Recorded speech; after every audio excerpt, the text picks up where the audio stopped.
We be live. I don't know why that makes me laugh every time. All right, let's see who's here. Who's here? Same song. Oh, Ghost Bunny. Hey, Ghost Bunny. Hello, loves. Aw, Ghost Bunny always makes me smile. I still like my name isn't green. One day Your name is always green for us. in our hearts. In our hearts. Oh, our goddess is here. The official goddess of Atheist Republic. Yes. Mentioning that we are at 30,000 subscribers. Yes, we are. We got there finally.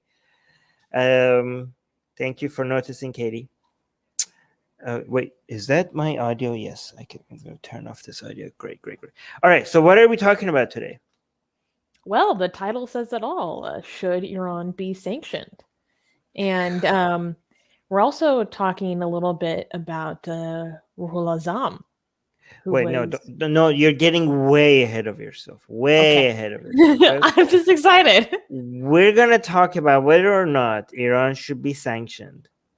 We're using our favorite hypocrite leftist, Kyle Kulinski, as a way to demonstrate the double standard some leftists have when it comes to the way they talk about Saudi Arabia and the way they talk about the Islamic Republic of Iran. Okay? Wait, are we Saudi shills? Oh my God. No, because we, unlike some idiots who are very anti-Saudi government, but not so much against the Islamic Republic, and some other idiots who are very much against the Islamic Republic of Iran, but not against the Saudi government, we here have the consistency of saying they all suck. of being against all governments who violates human rights and fund, I'm just going to say, terrorist activities around the globe and crush, opposition within their own country and do a whole bunch of other shady stuff that we're going to get to. Including our own when that applies. Yes. Wait, yes. Including your own. You're talking about the United States. Yes. Although I am wearing a Canadian shirt today.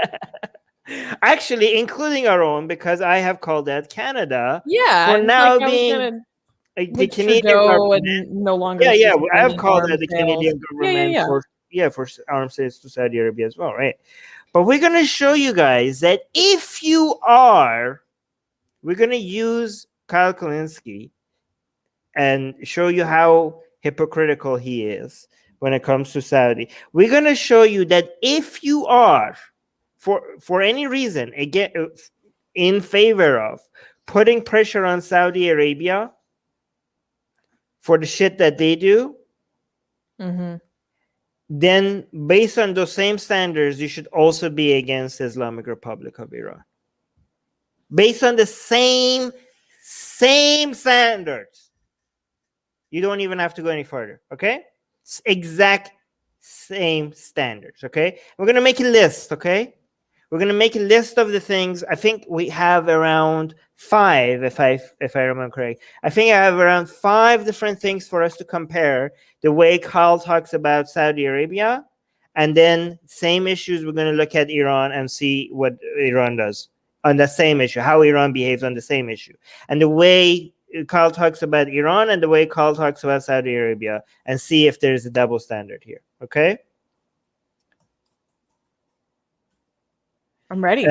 Yes. Okay, let's go one by one. Okay, so yeah, I don't know. Yes, let's see. So this is from 2020, December 19. Yeah, a few months ago. Yeah, but the videos are going to be all over the place. Like there's going to be a few from a couple of years ago, a few from now. Yeah, let's watch this. It's not very often on this show that I come out here and tell you guys I have good news, but I have good news. Rouhani, so the president of Iran, says Iran would rejoin nuclear pact in hour after. Oh, wait. Is this the one I wanted to show first? No, this is not the one I wanted to show first. Hold on, let me see. Oh, this one. mainstream media, in this case CBS, This is even recent, more recent, Mhm. 2021. is going to prove how not up to the task of serious work they are with this one question that they asked Joe Biden about Iran. Will the U.S. lift sanctions first in order to get Iran back to the negotiating table? No. They have to stop enriching uranium first. It appears there is a standoff. Overnight, Iran's supreme leader, Ayatollah Ali Khamenei, said Iran will not scale back its atomic work until the U.S. removes all sanctions. That was pathetic. So You're pathetic, Kyle. we're talking about a major network here with journalists. And that question was incredibly misleading. That question was very well. Like, here's the thing: every time the mainstream media ask a legitimate question, Kyle was like, "Why are they not anti?" The question, if the question is not full-on anti-establishment, like they just have to be like somebody like. I think Kyle wants them to like throw something at Biden or something. If they do anything, if any reporter does ask a question that is short of completely anti-establishment or anything, like any question means that the mainstream media is complicit to whatever the establishment is doing. Like He wants Biden to get a shoe as well. Like this is what he does. They're like, "Are you gonna do this?" And they're like, "No, we're not going to do this." I'm like, "Oh, great. Like, thank you, reporter." Like, Kyle, you guys who are not mainstream media, you don't have reporters or journalists actually going out and finding information for us. Those are the mainstream media is actually the people who manages to get us information that you guys actually get to review. So you guys depend on mainstream media to be able to even have a show. Right. And we need to be able to know what Joe Biden is going to do. And he, like, as if they are not aggressively pushing, like every goddamn question, if it's not aggressively taking a position against establishment, he's like, it's biased. No, we want to know what. That was a perfectly good question. I mean, that was a very good question. Like, what are you going to do first? Are you going to do this or are you going to do this? Like, no, that was a great question by MSNBC. God damn it. I appreciate how just direct the questions were. Yeah. Like, that's what makes it so good and juicy, in my opinion. And then his response was no. No. Yeah. And then they have to stop enriching uranium first, just nods head. I'm like, oh. Yeah, so let's see. Why was the question misleading? Here, let's see. So we're talking about a major network here with journalists. And that question, unlike yours, was incredibly misleading. No, it wasn't. It was so clarifying. It was the most direct, best question you could ask. Will the U.S. lift sanctions first in order to get Iran back to the negotiating table? See, the question didn't say if it was okay or if it was wrong for Biden to do it. The reporter wasn't suggesting if it was a good thing or not. It was just wanting to know what Biden was going to do. God damn it, these people are religiously anti-mainstream media. They don't tell you that the United States broke the deal. We violated the deal. Yes, they do. They talk about that all the time on mainstream media. In fact, we sanctioned them when we were still nominally in the deal, which is a violation of the deal. That's something that all of the media, except maybe Fox News, MSNBC, CNN, they talk about that all the goddamn time. What are you talking about? And then we officially pulled out of the deal. And so when we pulled out of the deal, their response was... We meaning Trump administration, not Biden. Yeah. Okay, I guess we're going to go back to enriching uranium. And so they did that. And now... Actually, they were violating the agreements. There was all reports. Okay, first of all, Kyle has been wrong about this all the time, okay? When they said they want nuclear weapon and nuclear power for peaceful reasons, we now have we guess, and now we have reports for no, it was not for peaceful. They were from the very get-go, they were looking at nuclear power for actual weapons.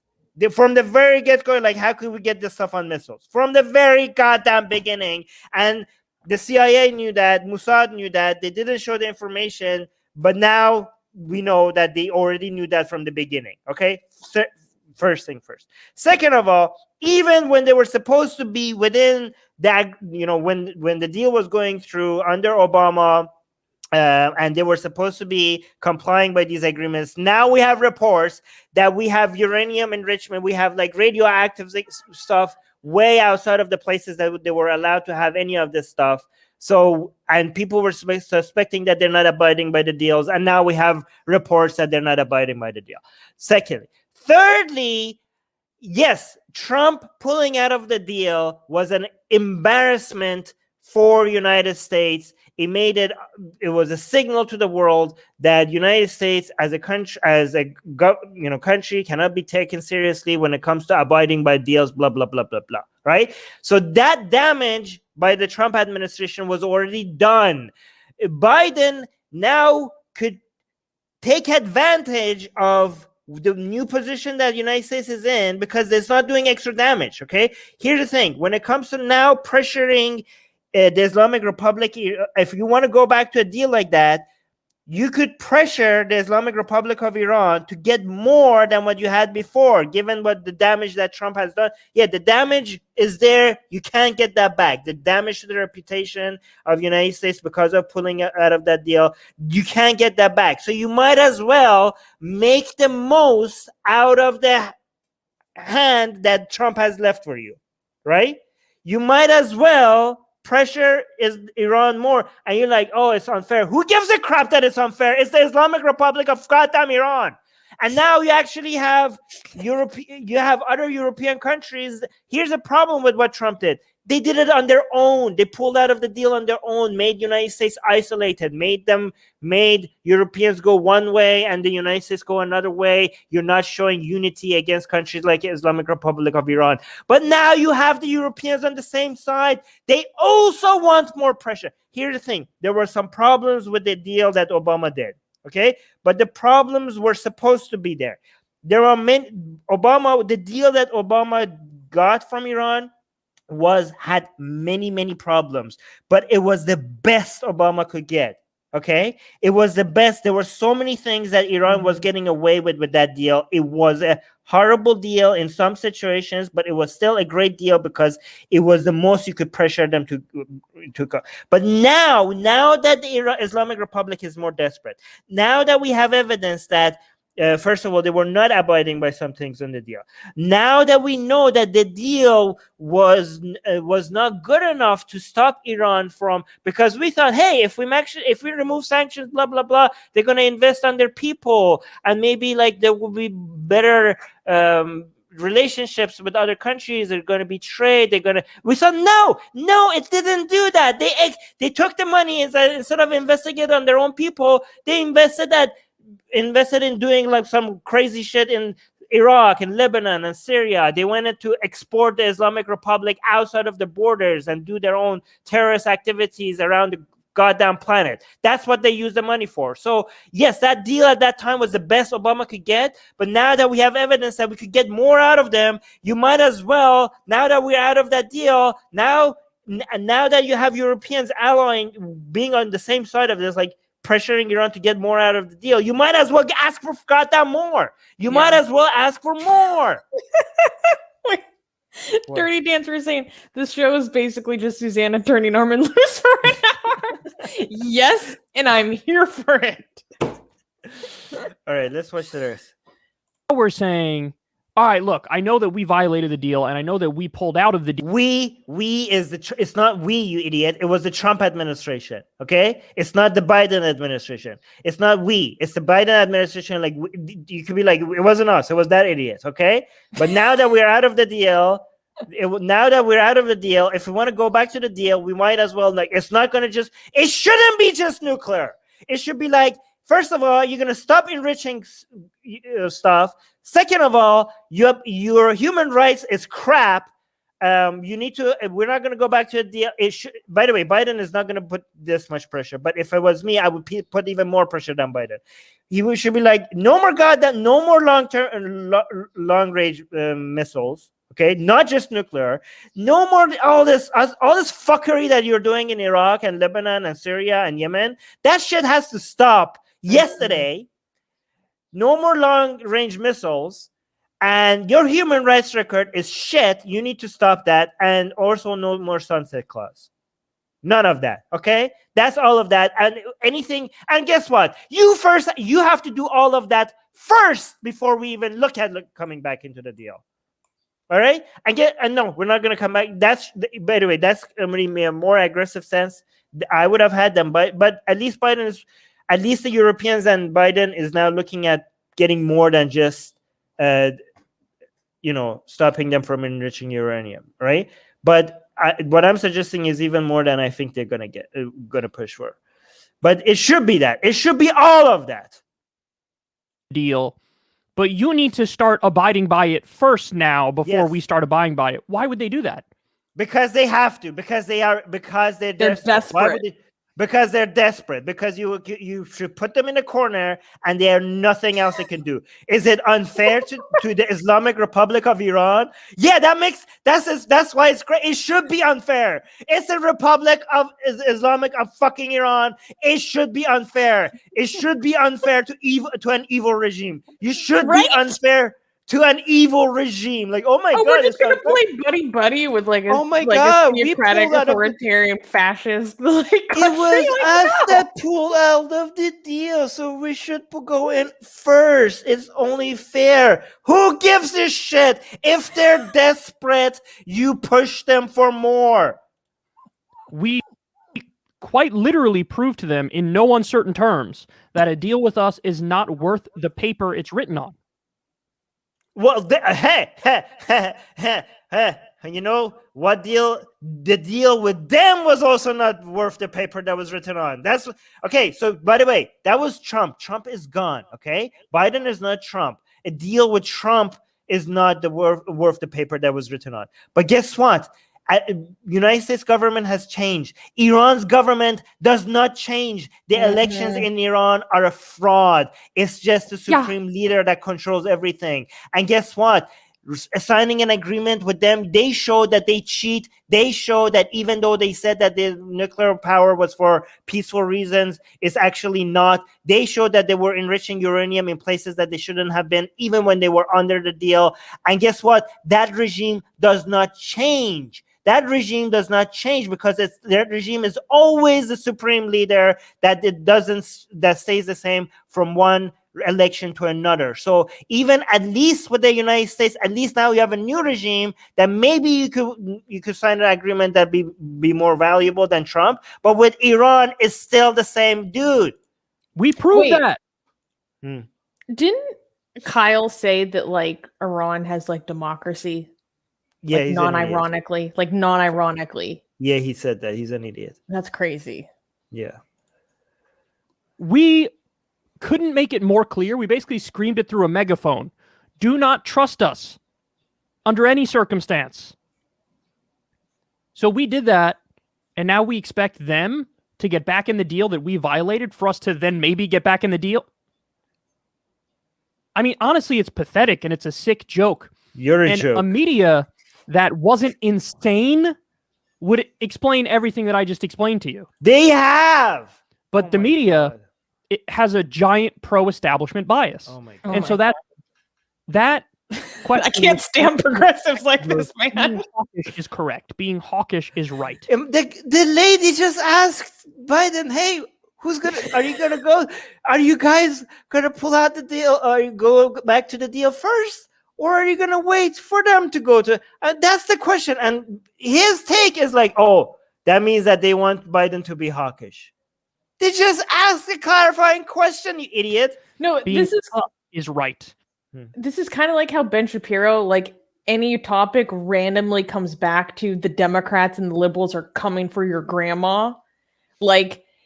Everything with Kyle comes back to we the people who are pro-establishment, blah blah blah. I'm whoa! Can we? Tradition when it comes to mainstream media is such an umbrella term. Yeah, and it involves so many different reporters and journalists that have so many different contradictory views all over the place. So to talk to them all as about all of them as if they have the same thing is ridiculous. That's how that question was framed, but they don't even it's just stupid. Like, it is just stupid Oh for my us to God. violate the deal, us to pull out of the deal, and then now we're going to insist that they get back in the deal that we pulled out of? Hell And yeah. really prove that we don't abide by our deals? It's a What you need different to do regime- in a it's world that different made sense government. is Biden on day one should have got back in the deal, and he should have issued a formal apology. Oh my God, Biden! Like, Biden, just bend over and just let the supreme leader come and. Oh my God! Should have said, listen, we Oh, made no. a deal in good faith, and we had this one administration where this guy's insane, and he did the wrong thing, but I want you to know that the United States of America stands by our word. Mm. And we gave our word in that deal, and Iran was abiding by that deal Nope. perfectly. Nope. You proved that you were going to do Reduce my right volume. by the deal, and so now we are going to do right by the deal, and we apologize for the previous administration. Bullshit. Why would you act like the previous administration was correct? They were right to pull out of the deal, and now you're right to not go back in the deal. Why would you do that? Because the default Washington consensus is neoconservatism and hawkishness. Mm. In the same way that there was a story the other day that said Biden wants to stay in Afghanistan now.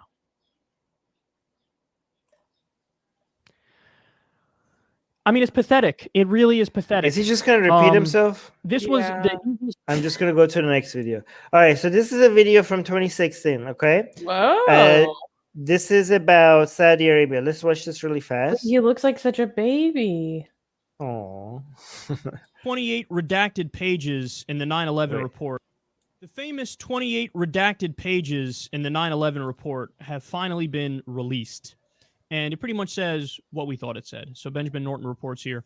While in the United States, some of the September 11th hijackers were in contact with and received support or assistance from individuals who may be connected to the Saudi government, states the previously redacted portion of the 2002 Joint Congressional Inquiry into the 9/11 attacks.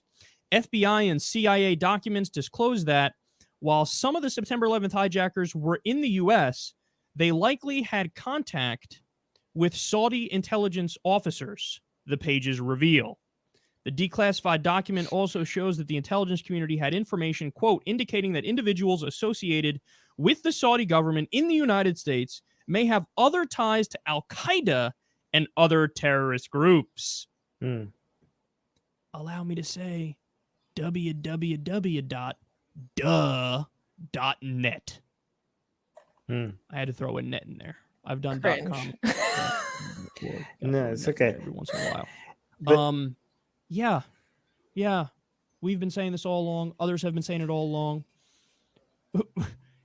It wasn't, at this point, it wasn't really a secret.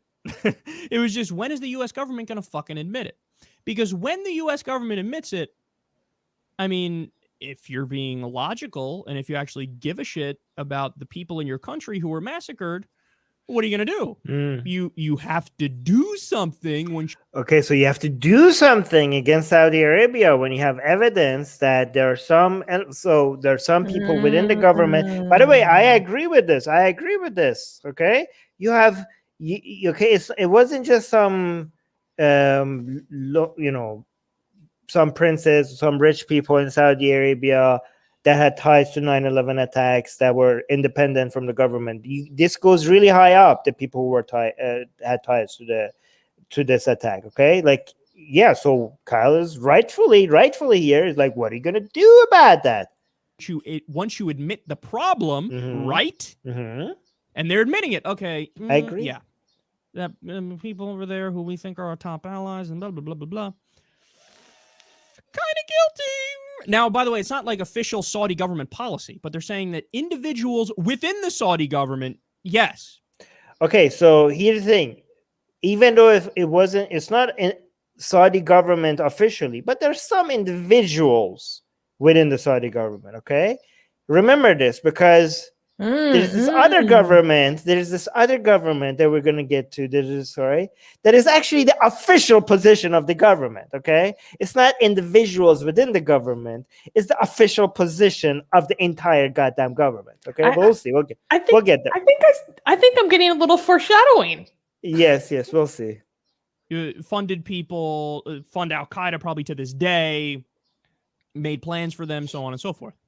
So that's my next question is to the U.S. government. Now that we know this, now that you admitted this, now that it's not just people outside of the government saying that we know now that you're admitting, okay, you got us.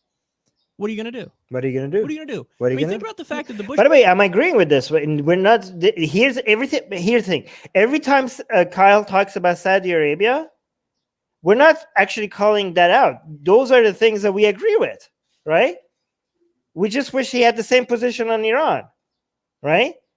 Like, he is spot on here. United States needs to take a much more aggressive position against Saudi Arabia. Much more aggressive position against Saudi Arabia. It's disgusting how United States is not only not taking position against Saudi Arabia, but also aiding them in their human rights violation. Oh, We're completely in agreement with Kyle on Saudi Arabia and how United States needs to treat Saudi Arabia. Bush administration spent years trying to build up, oh my God, Saddam Hussein, the biggest threat ever to the West. Now, he was a threat to his own people. He was not a threat to the West. This guy in his ragtag country is going to what? Defeat the largest, most powerful military in human history? That's what he's going to do? He knows he get obliterated in 2 seconds. We have fucking nukes. We could destroy his whole country like that. So no, he wasn't a threat to the West. But the neocons have tried to build it up. Oh my God, such a threat. They're attacking. He was responsible for 9/11. He was responsible for 9/11. He was responsible for 9/11.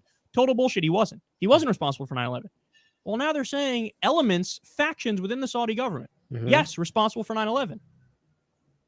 Okay. And what's the response from the U.S.? What are you going to do? Crickets. I don't fucking hear anything. So we should do They don't wanna do something. anything. Why? Okay. Business overrides everything. Business as usual overrides everything. The status quo. It overrides all. Okay. So, hey, we got a good thing going with them with weapons. You know, they give us money. We give them a metric fuck ton of weapons that they use to slaughter civilians in Yemen. Yes. Yeah. We got an oil deal going. This is sweet, man. So, you know, what are we going to do? What are we going to do? We got to be in bed with our enemy because business as usual runs the world. Well, no.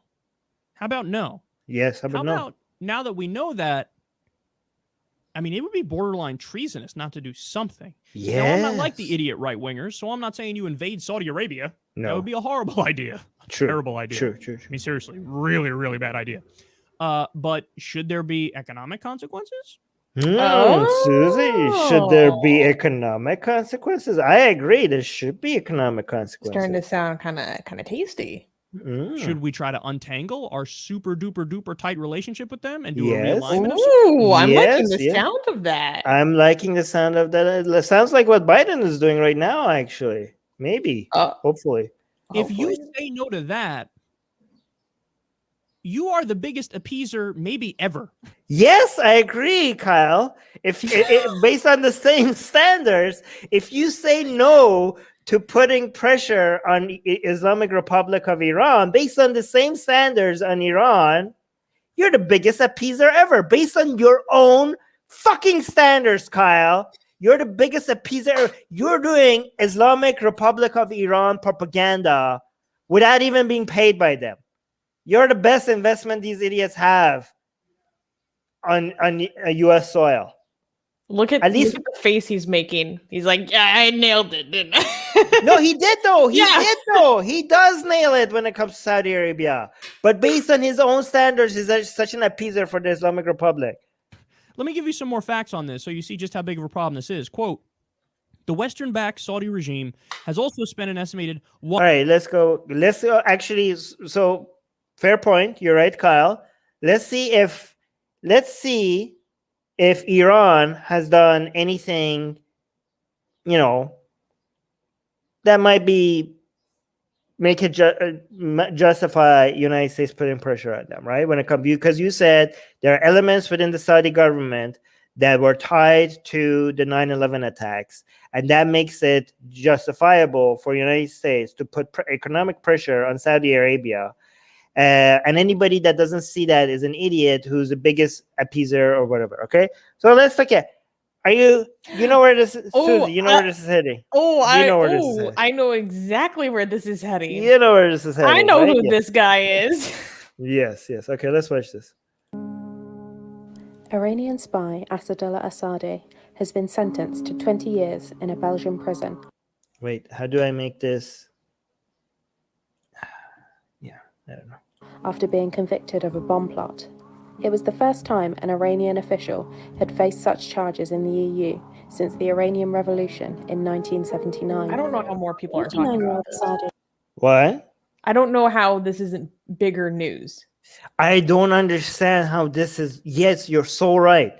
You're so right. This should be major This news. is crazy. Here's the thing. Guys, this guy, the guy that you're looking at, this guy that the picture of you looking at, this guy did not have ties to Iran's government. This guy is Iran's government. He is a politician.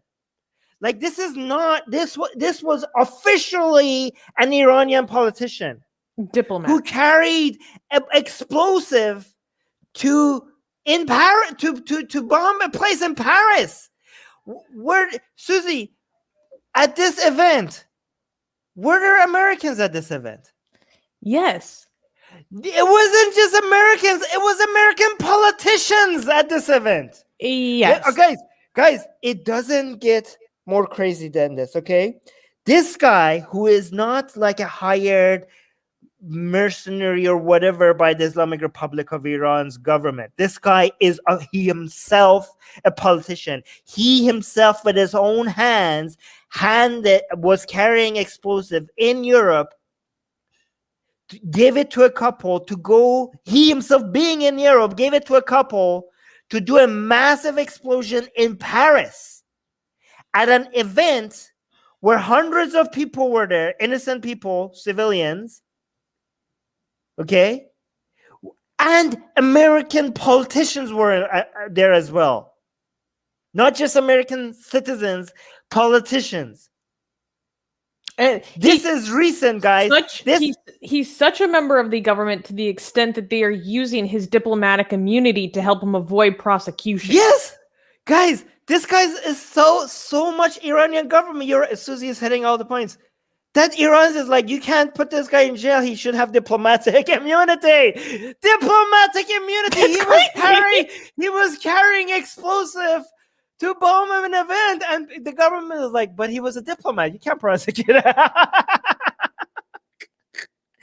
don't understand, guys. This was happening in 2018, and now he's got sentenced just in 2021. Was it 2020 or 2021? Okay, look at this. Okay. From 2021. Yeah, let's watch this. Iranian spy Asadullah Asadi has been sentenced to 20 years in a Belgian prison after being convicted of a bomb plot. It was the first time an Iranian official had faced such charges in the EU since the Iranian Revolution in 1979. The 49-year-old Asadi had been a diplomat and intelligence official, working out of Iran's embassy in Vienna before his arrest on charges of personally delivering explosives to a couple who intended to detonate them at a gathering. Look at this event. By the way, all these people are cringe, by the way, because They're MEK. They're MEK, and the MEK, but they're civilian. Like, let's be clear, okay? I mean, MEK is a cult. It's a terrorist cult. But I mean, yeah, but I wouldn't accuse their members of being terrorists. Not I would all just of them, delete it because they're all brainwashed idiots. Okay, Yeah. Again, but yes, these people are civilians. They're idiots, civilians, but they're still civilians. And this would be all these people would be right now, like this would be. Imagine explosive in the middle of this. By the way, YouTube, please don't ban us. We're just talking about news events. Okay, this is just about. We're not talking about. This is horrible. We are like YouTube algorithm is gonna go crazy thinking that we're saying something that we shouldn't be saying. Guys, we're talking about an event that happened, was about to happen, and didn't. Thank you to Mossad. Thank you, Mossad. By the way, thank you. Non-ironically. Yeah, thanks, Mossad, for saving all these civilians by figuring out that this was going to happen and giving the information to I don't know, the EU, the Belgium officials to stop this. So thank you for that. All these civilians owe their lives right now to the Mossad for stopping this plot. In Paris. The attack was intended to target a meeting of the National Council of Resistance of Iran, which supports ending the Look, this guy was here. I mean, okay, Giuliani is also extremely cringe. And I hate Giuliani, but again, this is like obviously really bad. I mean, both. Oh my God, Mariam And Rajavi, Mariam Rajavi, and They're Giuliani are both both the extremely cringe. Both the worst politicians on They this planet. shouldn't go out like this. But we will defend their. We want to make sure that we are saying they are the cringiest politicians on the planet, both of them, especially Mariam. Oh Yeah, my she's God, way worse. she's way worse. Yes. However, nobody should wish them any physical harm ever. And this is discussed like this would be a travesty if it happened, right? Yeah. But again, and this is like, I don't know, I don't care what your views on Giuliani is. Our views on Giuliani is extremely negative. Yes. However, if he was attacked in this bomb plot, this is grounds for outright war. I mean, if Iranian politician is doing an attack on an American politician, like, I don't understand. How could you not see this as an excuse for an outright war? Because he was working for the Trump administration at that time. Yeah. And guys, just so you understand, the fact that this plot failed doesn't make it any less of, I mean, I take it back.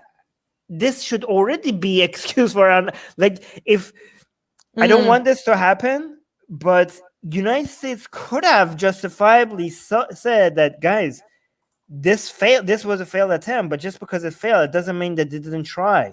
An Iranian politician just tried to take out an American politician in a terrorist attack.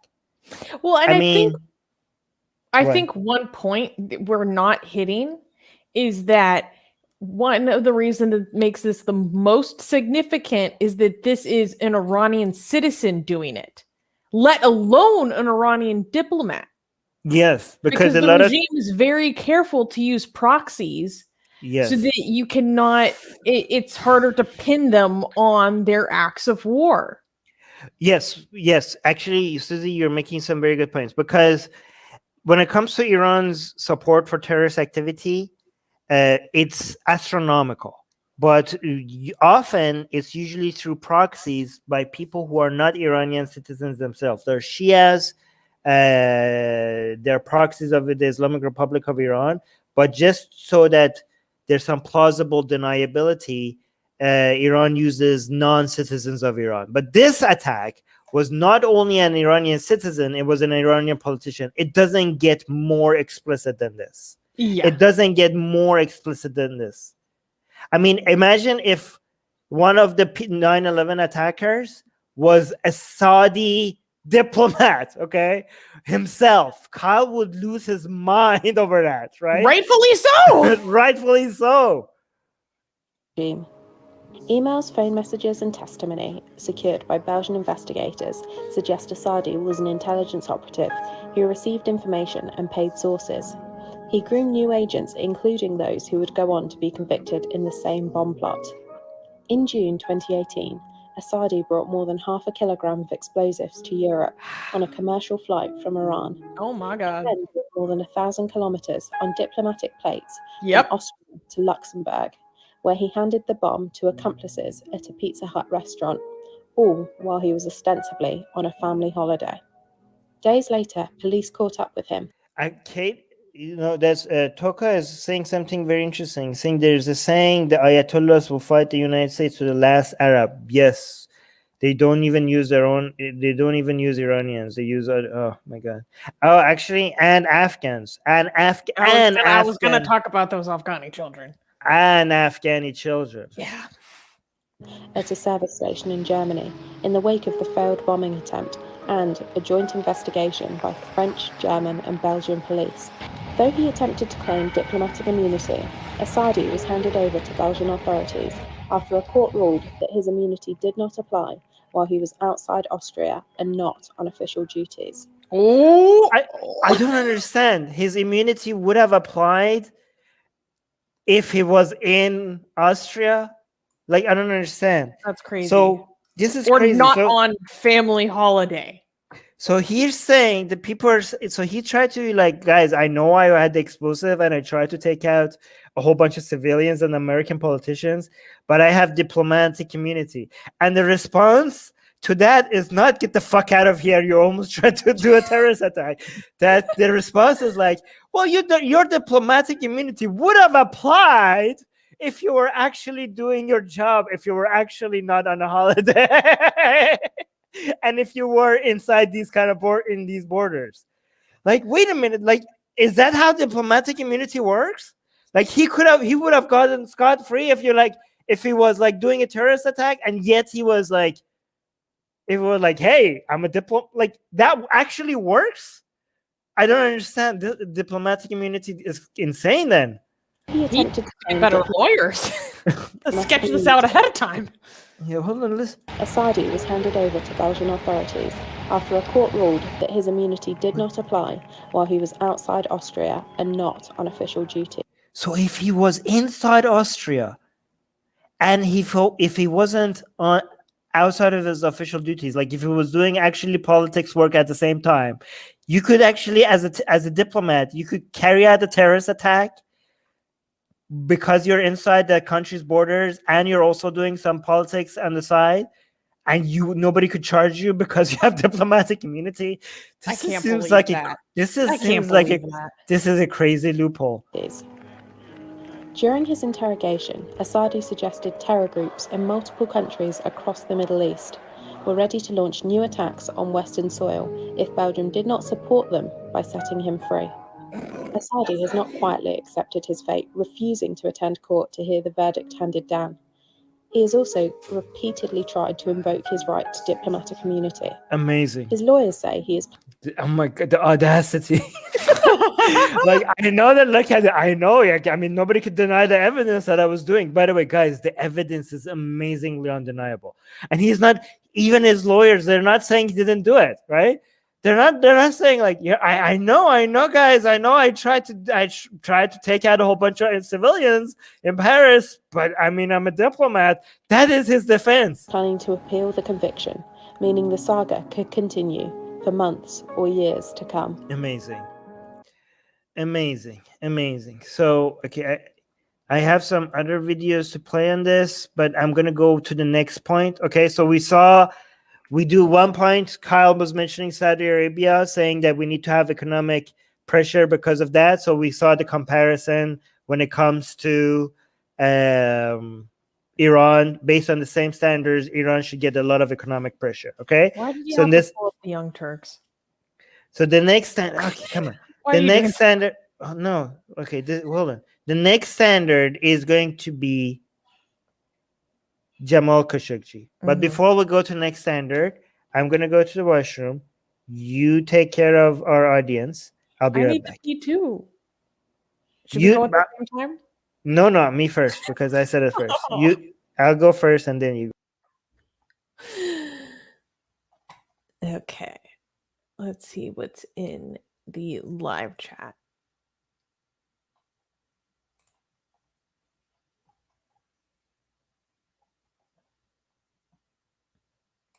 Okay, Blade Runner is saying, wait, if MEK are terrorists, what's wrong with killing them? Armin was thanking Biden for killing Syrians on the side of Iran.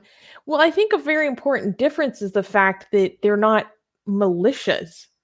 These weren't like MEK militias. These were just like, I don't know what, my only frame reference is a religious word, like clergy, you know. They're just supporters of the organization, not necessarily armed militants that form up like the body of any given organization. Like they were civilians. They're just ordinary people caught up in a really, really bad group. And are they sometimes apologists for that really disgusting behavior from that group? 100%. Yes.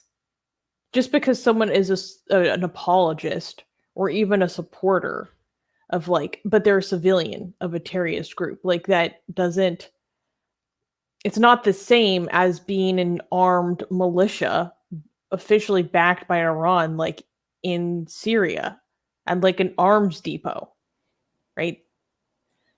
Okay, go pee. Okay. Do you want to reply to this comment? Because I just did. Okay, you go pee. I'll highlight. All right, let's see what the comments is. Wait, if MEK are terrorists, what's wrong with? Oh my God, Armin was thanking Biden. Okay, there's a difference. First of all, Mariam Rajavi herself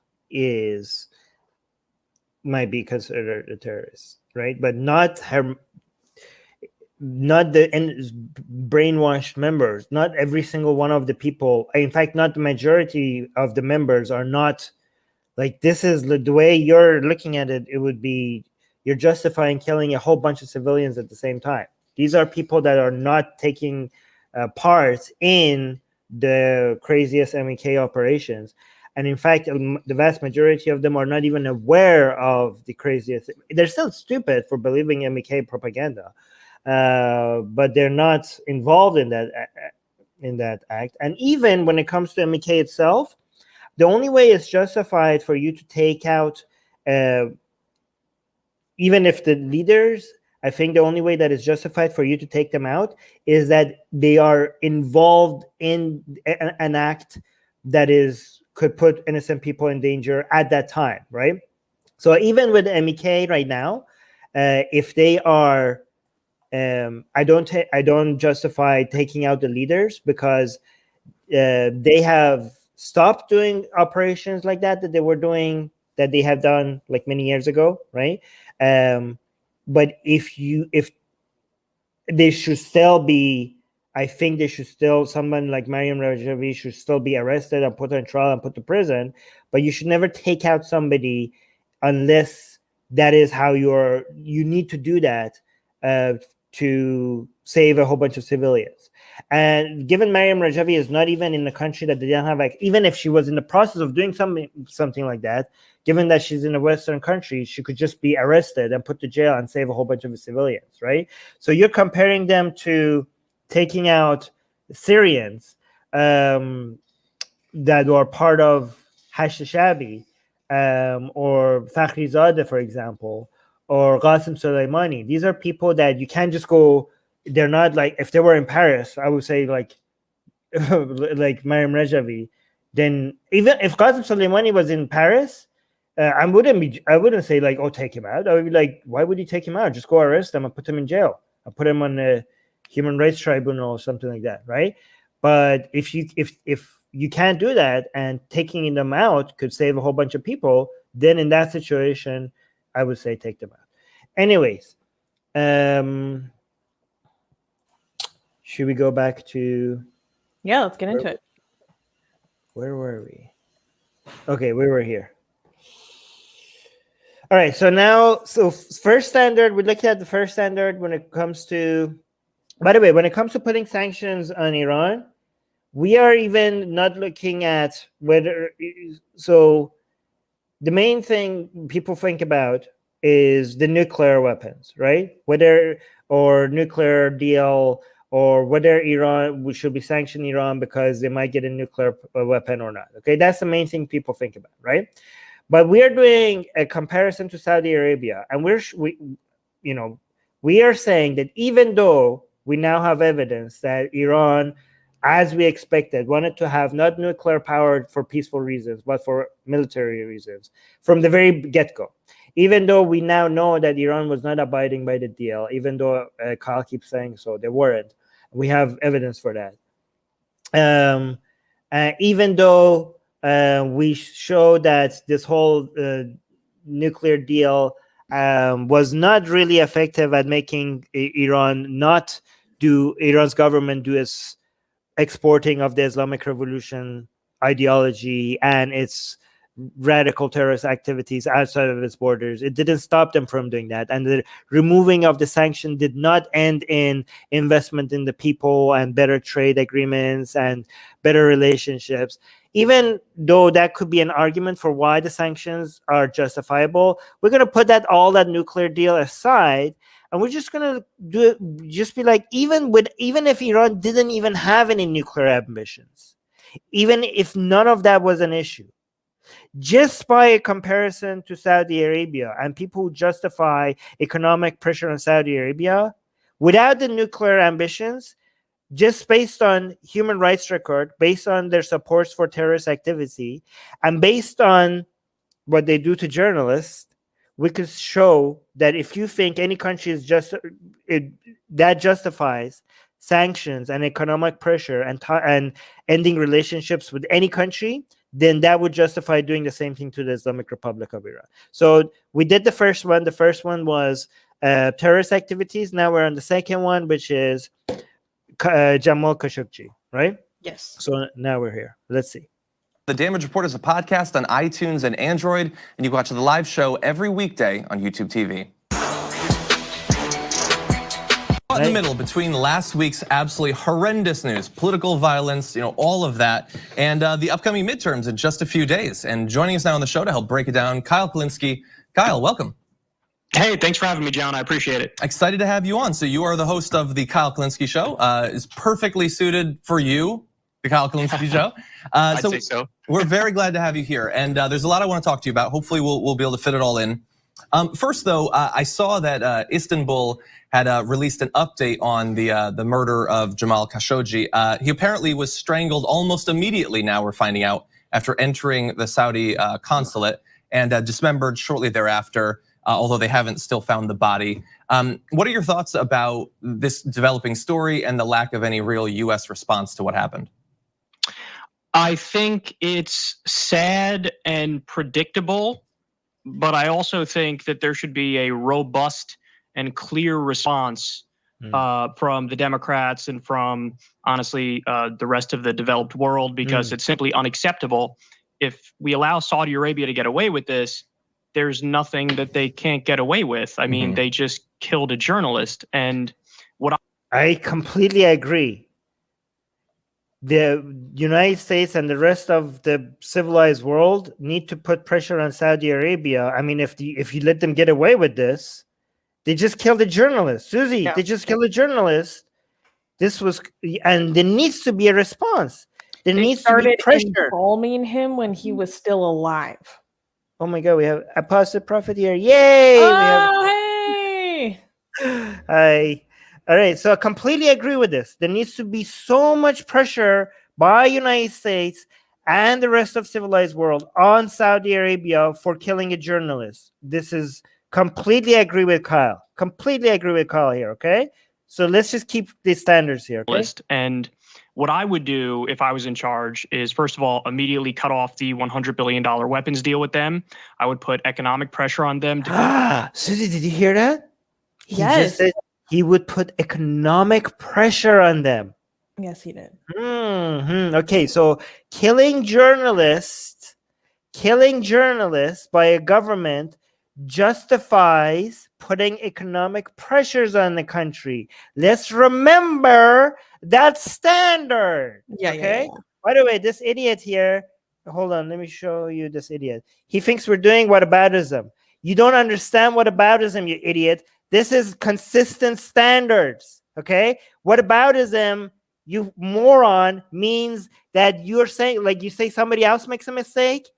Somebody makes a mistake, and you're like, oh, that's justified because, look, this other person also made a mistake. So because this other person made a mistake, the first person who made a mistake, you're trying to distract from that and saying that person's mistake is okay because this other person made a mistake. That is whataboutism. No, let me finish.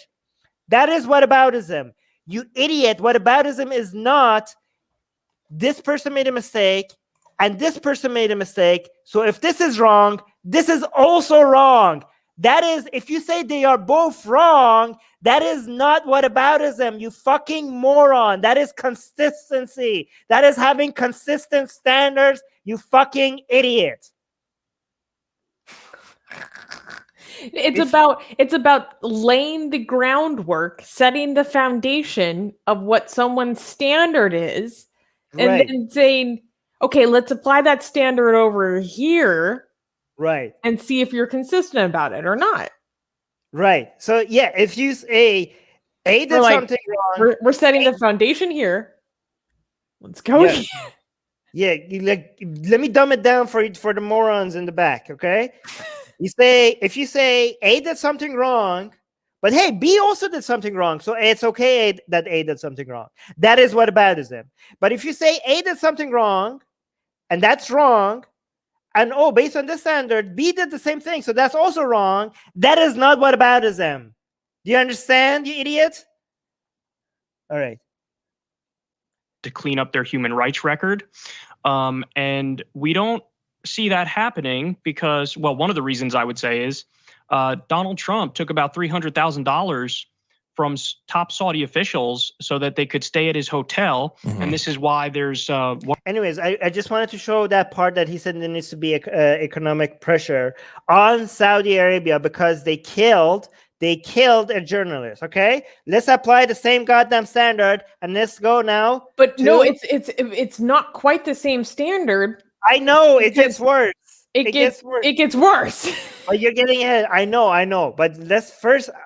You're getting ahead of me. Okay. Well, it gets worse. Okay. But you're right. Well, tell me. Let me show this first, and you tell me why it's worse after. Okay. These anti-government protests on the streets of Tehran 3 years ago were eventually quashed, but the regime accused journalist Rohollah Zam of helping to whip up dissent on his website. Oh my God, they just butchered his name. What the hell? Rohollah Zam? Journalist Rohollah Zam. Rohollah Zam? What the hell? Rohollah Zam, you idiot. Oh my God. Rohollah Zam? No, Rohollah Zam. Oh my God. Why did I pick this? I think I picked this one because it was 2 minutes only, but there's better reports than this. Rohollah Zam of helping to whip up dissent on his website. He was arrested last year, reportedly lured away from France. So let me just tell you, this is a journalist, okay, who was, guys, and the parallels are amazing, okay? Because Khashoggi was not an American citizen, but he was an American resident, permanent resident, okay? Rohollah Zam was not a French citizen. He was a French resident, permanent resident. Khashoggi was killed inside Turkey. Rohollah Zam was kidnapped. They lured him in to Iraq. The Islamic Republic of Iran. Lured him in to Iraq by acting like some opposition groups want to meet with him and give him money for his operations, right? Lured him in Iraq. They kidnapped him in Iraq, probably with the help of some government officials in Iraq, because government officials in Iraq have ties to Iranian officials. Yeah. Kidnapped him, took him to Iran, brought him on national TV, and then executed him. And they did so proudly and bragged about it. Publicly. This is not like Saudi Arabia where they were trying to hide it. They were proud of it. To the They extent pulled an Ali Dawa on this, right? But like to the extent I know what you're going to say, I'm going to show that. You go ahead. Yeah. To the extent what are you going to say? well, they show it in TV shows as a good thing. Wait, Apostle Prophet saying Armin is just jealous because what? Because he is not as free and prosperous as Saudi Arabia. True. Anyways, let's look at, guys, they recorded his kidnapping. This is his kidnapping of a journalist. They took, I feel so bad for Rohollah Zam. Mm-hmm. He was betrayed by so many people, and even Iranians didn't pay attention to his execution until last minute. Even so many Iranians. This man was wronged in so many ways, and he got such little international attention. Yeah. The entire goddamn planet turned against Saudi Arabia for killing Khashoggi. But how many people even know who Rohollah Zam is? They kidnapped this man. And took him back to Iran and executed him. Look, watch this. Watch this. This is him. Arrested last This is him after they brought him on TV in Iran, asked him to come and say, like, look, they put like, oh my God, this is Iran's flag and this is IRGC's flag. They bragging about, they were so proud of capturing. They brag. We'll show you how proud they were. I'll show you later. arrested last year, reportedly lured away from France where he'd been living in exile. Look, this is his court. They publicly recorded his court date. Here's the thing. When we say, what did Khashoggi do? He only spoke about, his only crime was that he spoke against the Saudi government. And the Saudis like, no, we don't kill people like this. They're trying to pretend like they didn't do this. Iran, they put him on trial. They broadcasted him and they publicly say, yes, he is a criminal in our eyes for what he said, for the things that he said. Yes, of course we execute people like this for that. They recorded this trial. Faced trial behind closed doors in Tehran, with the regime claiming he was corrupt and against the government. Yes, they publicly say that, yes, his crime is that he's against the government. They publicly say that this is his crime. Iranian state television announced the execution to the nation, calling Zam the head of an no, Susie, the Saudis are worse because they did it with a chainsaw. But in Iran, they hanged him. That is just, it's slowly just like, from a crane. Yes, that's why it made him. That makes it sound a lot more brutal, the Saudis, because you hang. By the way, I can tell you, Rohollah Zam died a lot more slowly and painfully than Khashoggi. Yes, because Khashoggi's death was immediate, almost immediate, and the bone saw thing was after, when he was already dead. Rohollah Zam was hanged. Not the way they execute you in Iran. They don't just drop you so that your neck breaks and you die. No, they hang you slowly, so you suffocate. So you suffocate while you die. The experience is so bad. Like in Iran, they hang a lot of gay peoples, and the reports are some people chew out their own tongues while they're being hanged. That's how bad the situation is. They kill you slowly. Ruhollah's death was a lot. Anyways, I don't want to dismiss how bad Khashoggi was, because Khashoggi was knocked out with chloroform. Yes, but Khashoggi is a hero, and Khashoggi is like, his death is like brutal, and like, I'm not saying that what the pressure that Saudi Arabia is getting for killing Khashoggi is justified. Yes, and it would be justified if it was 100 times worse, and it would be justified for Saudi Arabia to get the same pressure that it's getting for every single Yemeni civilian that is dying because of Saudi Arabia. When I say there needs to be more pressure on Islamic Republic because of Rohollah Zam, I'm not dismissing the crime that was committed against Khashoggi. Khashoggi's death was a tragedy. It was. I cannot.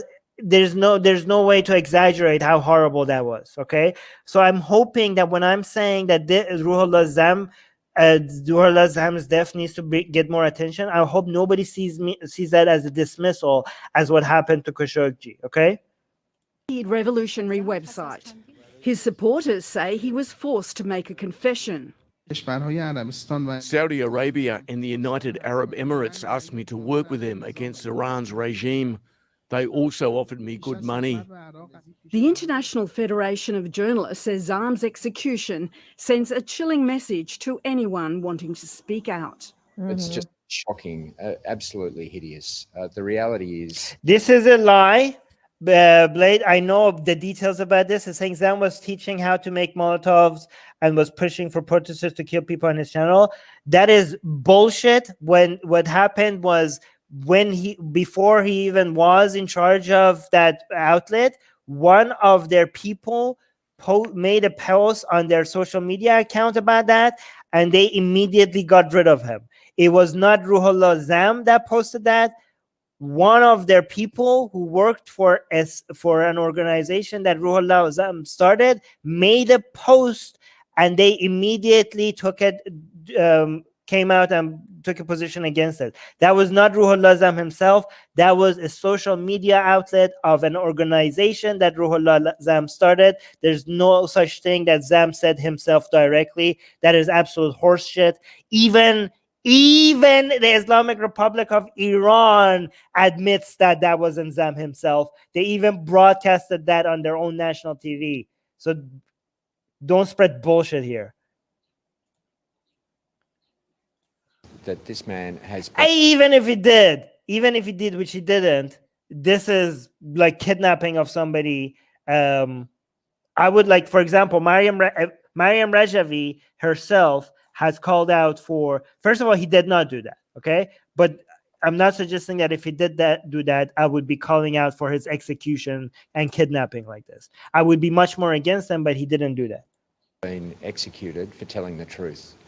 For telling truthful stories that have brought discomfort. Wait, what did this guy say? This man has been, the reality is that this man has been executed for telling the truth, for telling truthful stories that have brought discomfort to the government in Iran. It's just unacceptable. Zam's execution marks the 43rd journalist worldwide killed for doing their job this year. Jenny Lavelle, ABC News. All right, I just want to show a little bit of the bragging that they were doing. This is before his execution. Oh, I hate this dude on the right. Yes, they kept on bringing him. They made a show out of him on Iran's TV. They interviewed him for so long. Like before, they knew that they were going to kill him, but before they wanted to kill him, this is Iran's national TV. They brought this guy to talk to him, to interview him, to tell people, like they wanted to brag so much about the prize, like what they managed to do, about him, humiliating him, showing how strong the Islamic Republic of Iran is to manage to foil all his plans and all his ambition. It was so disgusting. Like imagine how much worse. Like this is like this guy is from the Islamic Republic of Iran's like a reporter, and they brought him to come out and basically show to the entire on Iranian TV. Imagine like knowing that this guy is going to get executed and just like interviewing him like that. It's so disgusting. Guys, imagine if they did this to Khashoggi. Like, you know, the standards are different when Saudi Arabia even knows the standards are different, because they were really trying hard to hide what they did to Khashoggi. Oh yeah.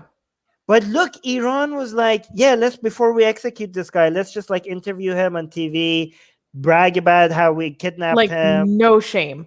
No shame. Amazing. It's so cruel.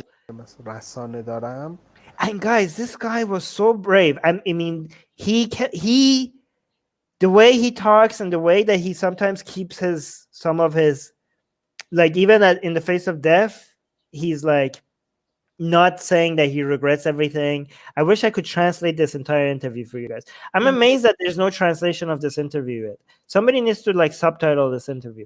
Anyways, this is what I wanted to show you, Nick. This is what Susanna This is what Susanna This is what Susanna keeps wanting to tell. This to me, I was like, wait, should I give my reaction to it now or wait.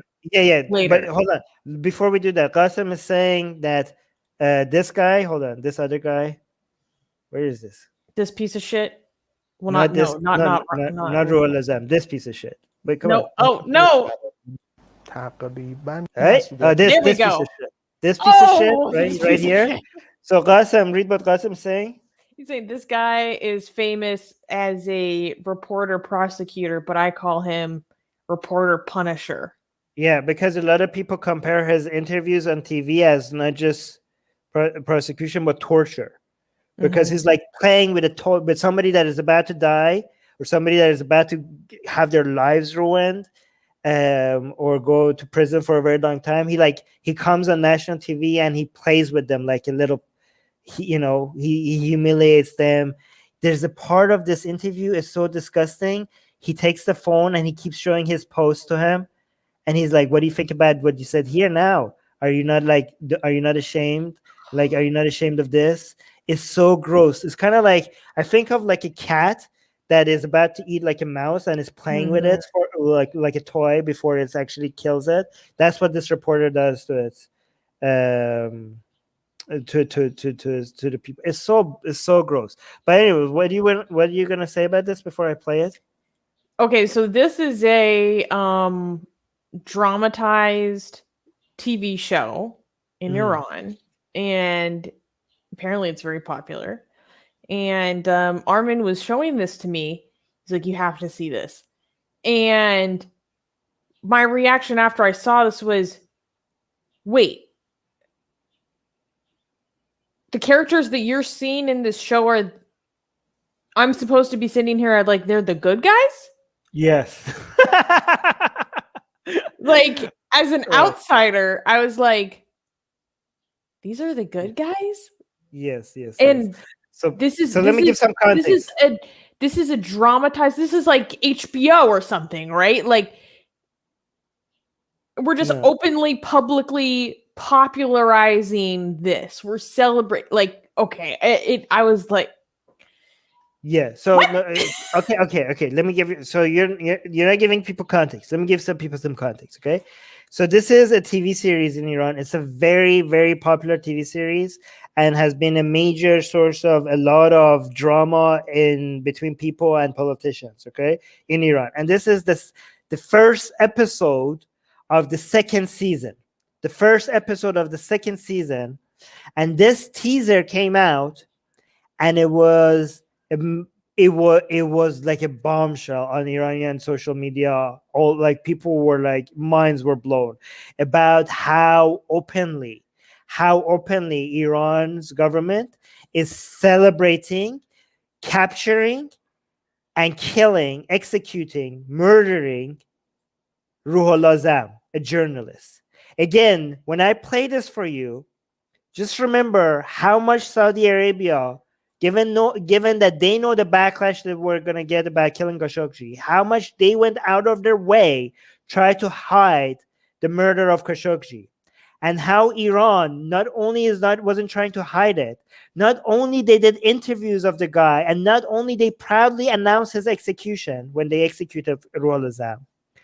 After his death, not only after his death, they rubbed it in. They even brought his dad to come and shame his own son about how his son went the wrong way. They had to make it. Yes. Not only that, they made a TV series.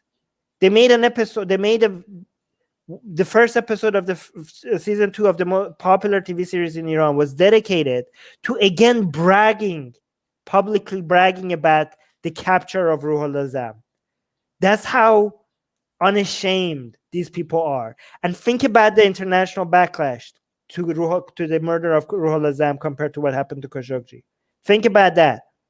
Imagine if Iran is getting a fraction. If Iran's government was getting a fraction of the backlash that Saudi Arabia was getting, all of the sanctions of Iran would be justified. All of them. Just not based, forget the nuclear power and energy, forget their human rights record, and forget even the terrorist activities they support. Just based on this one thing, if you want to justify the backlash against Saudi Arabia, this one thing alone would have justified sanctions against Iran's government. Just this one thing alone by itself. But let's watch this. What you're about to see is the scene after they kept. So remember, I told you that Rohollah Zam was lured into Iraq, the journalist, and then kidnapped and took to Tehran.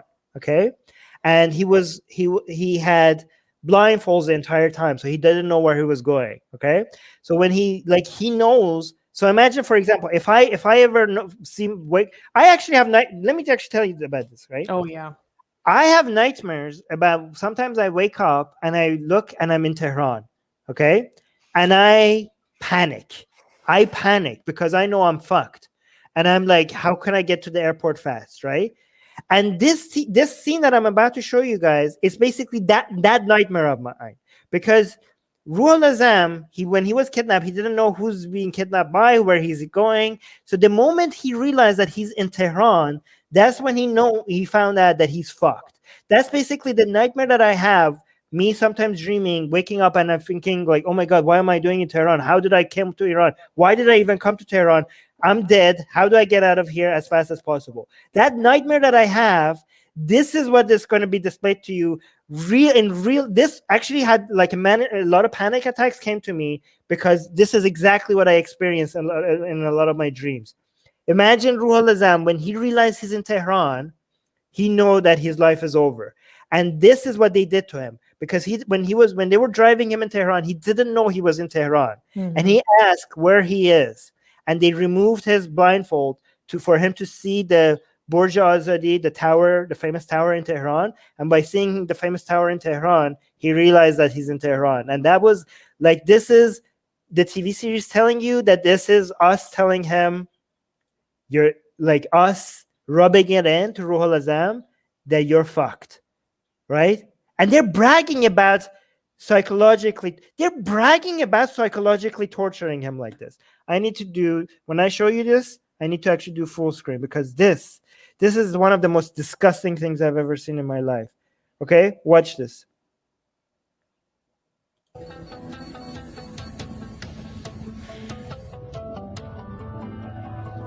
So these are the IRGC Quds members who managed to kidnap Rohollah Zam, and this is Rohollah Zam, but his blindfold in the car.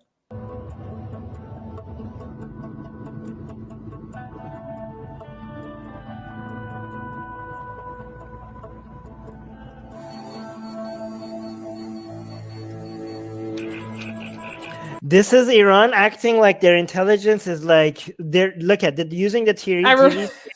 When you were watching this, you were like, why are the computers making these sounds?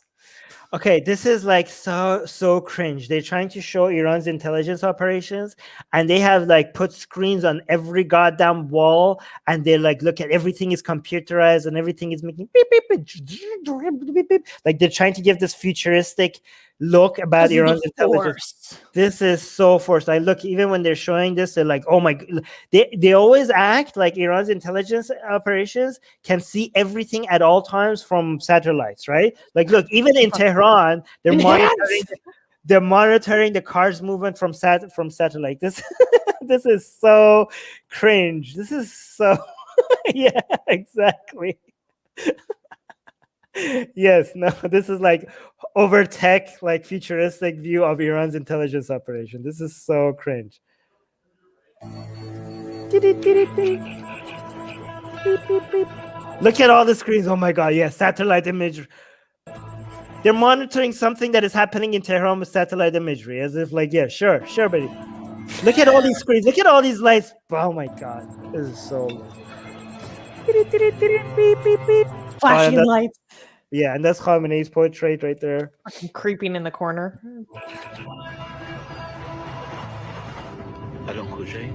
Oh, he's asking, where are we now? Okay, so this is them showing you that he doesn't know that he's on Iranian soil right now. So Rohollah Zam is asking, where are we now? He says, show him where we are. Just come oh my God.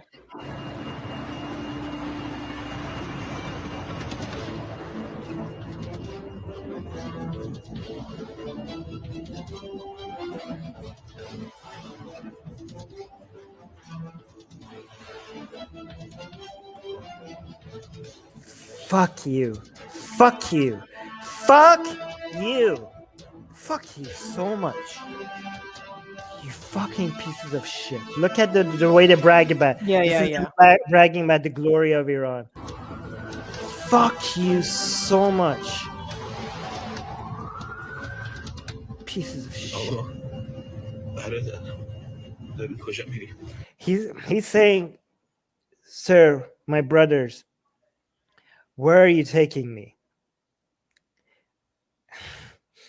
Fucking pieces of shit. And now, he says something.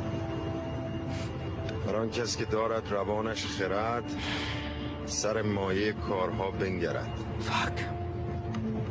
یعنی اگه اون اولش به آخرش فکر می‌کردی، الان که آخرش لازم نبود به اولش فکر کنی.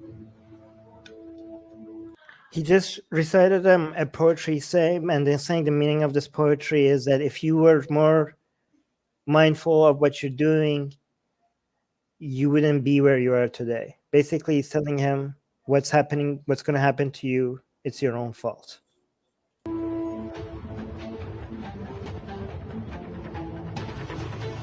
Look at them bragging about their power. Look at this. They're like, this is supposed to show the Iranian might, Iranian government's power. Fucking pieces of shit. Yeah, I was like, and we're supposed to be watching this, cheering this? You're supposed to be like on the side of the people, on the side of the IRGC side, on these intelligence officers that managed to kidnap the reporter. They're supposed to be the good guys.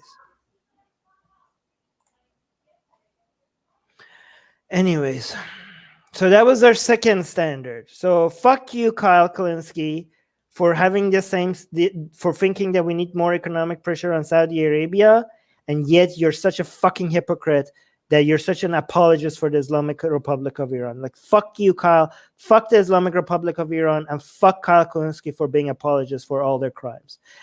But hey, it doesn't end here. Let's go with the third standard, all right? The third standard. All right. This is going to be the last one. Okay. Last standard to see compare Saudi Arabia with Iran. So Amnesty International is reporting on some grim news here. Saudi Arabia, 37 people were put to death in a shocking execution spree. The execution of 37 people convicted on terrorism charges marks an alarming escalation in Saudi Arabia's use of the death penalty, said Amnesty International today. Among those put to death was a young man who was convicted of a crime that took place while he was under the age of 18. Today's mass execution is a chilling demonstration of the Saudi Arabian authorities' callous disregard for human life. It is also yet another gruesome indication of how the death penalty is being used as a political tool to crush dissent from within the country's Shia minority, said Lynn Malouf, Middle East Research Director at Amnesty International. The majority of those executed were Shia men who were convicted after sham trials that violated international fair trial standards, which relied on confessions extracted through torture. They include 11 men who were convicted of spying for Iran and sentenced to death after a grossly unfair trial. At least 14 others executed were convicted of violent offenses related to their participation in anti-government demonstrations in Saudi Arabia's Shia-majority eastern province between 2011 and 2012. The 14 men were subjected to prolonged pretrial detention and told the court that they were tortured or otherwise ill-treated during their interrogation in order to have confessions extracted from them. Also among those executed is Abdul Karim al-Hawaj, a young Shia man who was arrested at the age of 16 and convicted of offenses related to his involvement in anti-government protests. Under international law, the use of the death penalty against people who were under the age of 18 at the time of the crime is strictly prohibited. Amnesty International understands that the families were not informed about the executions in advance and were shocked to learn of the news. So, listen, you would hear much, much, much more about this if it was a U.S. enemy. But since it's a U.S. ally, it's kind of buried. The news is kind of buried. And this is the same thing you do, Kyle. You are the exact opposite of that. You bury it when it's a U.S. enemy because you are in such hatred for U.S. mainstream politicians that you rightfully see human rights violations of countries who are the enemies of the politicians, of American politicians that you hate, but you constantly make excuses for human rights violations by countries who are the enemies of the politicians that you hate. It's so fucking obvious. His double standard is so fucking obvious and disgusting. Let's not mince words here. Saudi Arabia is basically killing people for protesting the government. Suze, remember this word, okay? Let's not mince words. Saudi Arabia is basically killing people, over 30 of them, right? Over 30 of them, which is disgusting. Just for what? Let me just hear that again. Let's hear that one more time. For protesting the government. Just for protesting the government. Yep. By the way, just to be clear, I completely agree with Kyle on this when it comes to Saudi Arabia. completely. I don't think Thank- people understand that we both hate the Saudi regime. Yes. And thank you, Carl, for pointing this out. Thank you. More people need to pay attention to this. I agree. But let's continue. And unfortunately, this should come as no surprise because they put to death and sentenced to death a bunch of women's rights activists who were just asking for the ability to drive. Yeah. And what did they do?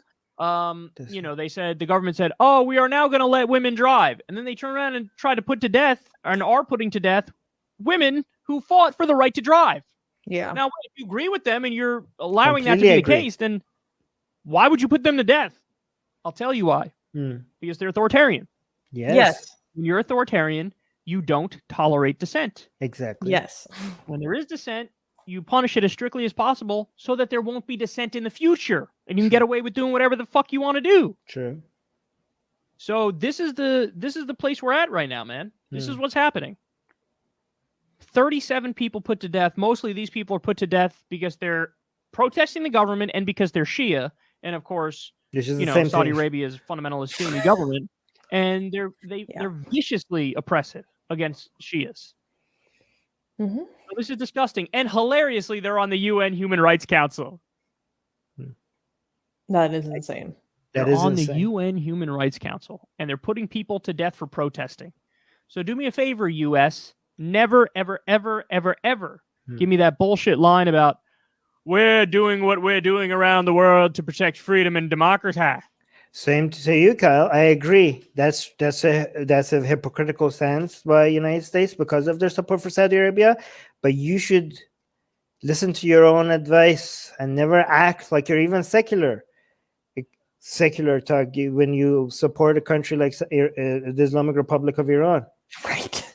If you care about freedom, if you care about democracy, you would immediately try to stop your ally from executing people for fucking protesting. Whoa! Wait, Susie, this is like a level of interventionism that I did not expect. Yeah. They actually have to stop them? They actually have to intervene to try to stop them? So it is going beyond sanctions? Like, you want them to actually get involved in trying to stop them? That's a lot. Actually, that's, as much as anti-Saudi government I am, I don't know if that's more even, like, as a non-interventionist, I don't know if I'm even comfortable with that level of intervention. Like, Kyle is a non-interventionist when it comes to countries like Iran, but when it comes to a country like Saudi Arabia, he's saying the U.S. government should actually try to stop them from killing their own citizens. Did I hear that right? Maybe I misheard it. No, he said that. Let me see. Democracy, you would immediately try to stop your... If you actually care about democracy, wow, look at the standards here. If you care about freedom, if you care about democracy... If you care about freedom, if you care about democracy... You would immediately try to stop your... You would immediately try to stop your ally, Saudi Arabia. Ally. From executing people for fucking protesting. From executing people for protesting. So that's what you would do, Susie, if you're on the side of freedom and democracy. Okay. I'm learning something here, okay? Okay, that's what you would do, okay? Let's just keep that standard in mind, okay? You're not going to do that. And in fact, what you're going to do is keep giving them weapons, keep giving them money, and keep aiding their genocide in Saudi Arabia. Because you don't care about freedom, you don't care about democracy, you don't care about human rights. All you care about is who's on your team and expanding your power and influence. So we act like every empire has ever acted throughout human history. It's not about doing the right thing or being above it all or holding people to a standard. No. It's about cynically weaponizing those arguments to use against our political enemies so that they fall in line and do the bidding of our government and our corporations. Right. So let's look at this based on what he's just said. Okay. Oh, this is recent. Yeah, this is very recent. But it's recent about something that happened a while ago. European Union to sanction Iran militia, police, 3 entities over a 2019 protest, diplomats say. Based! Should I just start reading the article? Yes, please. Can you zoom in, please? Enhance. There we go.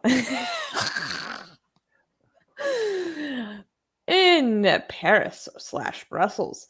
The European Union will target 8 Iranian militia and police commanders and 3 state entities with sanctions next week over a deadly crackdown in November 2019 by Iranian authorities, 3 diplomats said on Wednesday.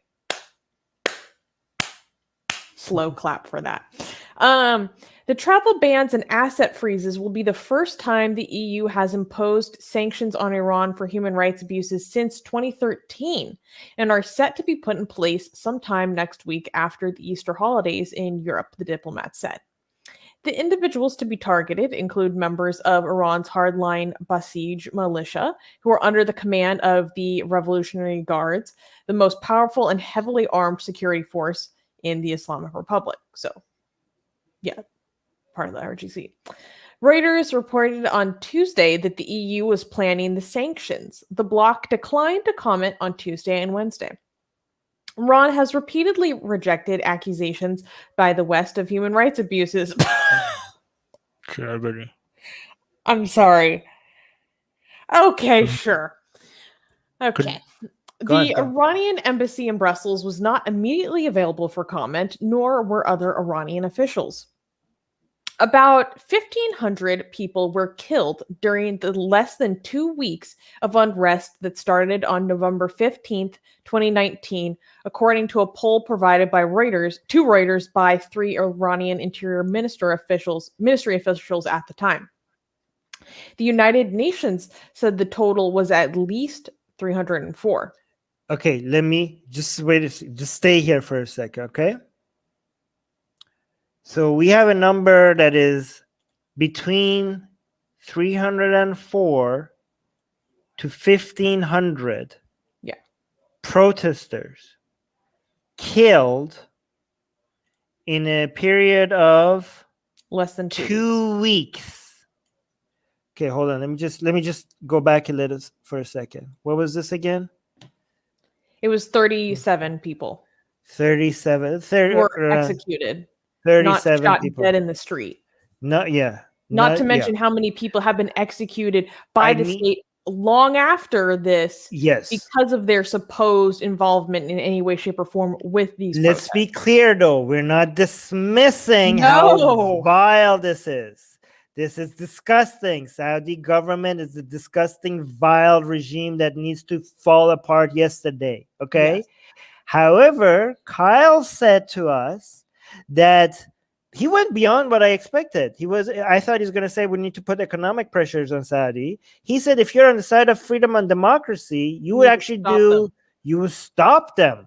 You were like, that's wow, like high level of intervention. Okay. So we have 37 people here. Okay. We have a number between. To be clear, Saudi kills a lot more people than 37. I know. But this is like but I want to see Kyle call this out. What should we do? You know what? There are a lot of other things that Saudi Arabia does, and there's a lot of other things that Iran does, right? But Kyle was only focusing on one event, right? And saying in this event, let's focus on this one event. They killed 37 people, and he's using that as justification for us to intervene in Saudi Arabia and stop them from killing their own citizens. If you're on the side of democracy and freedom, okay? Well, we're just going to focus not on all the executions that the Islamic Republic of Iran does. Let's just do this one event where at least 304 people were killed without trial in the street. You know, government just outright having the green light to shoot at protesters, up to 1,500 people. So what should we do against the Islamic Republic of Iran? Based on Kyle's standard, massacring citizens in the street. In the streets. What should we do, Kyle? What, based on your standards, what should we do? Again, even if Iran had no nuclear ambitions, based on Kyle's own standard, this alone would just justify sanctions in Iran.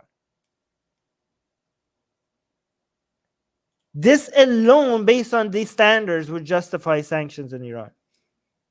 And again, Gustav is a moron because I know that Kyle covered the protest, but he didn't call out for the same position against Iran. Gustav, you're an idiot. I know Kyle covered it, but He didn't ask for the same position against Iran.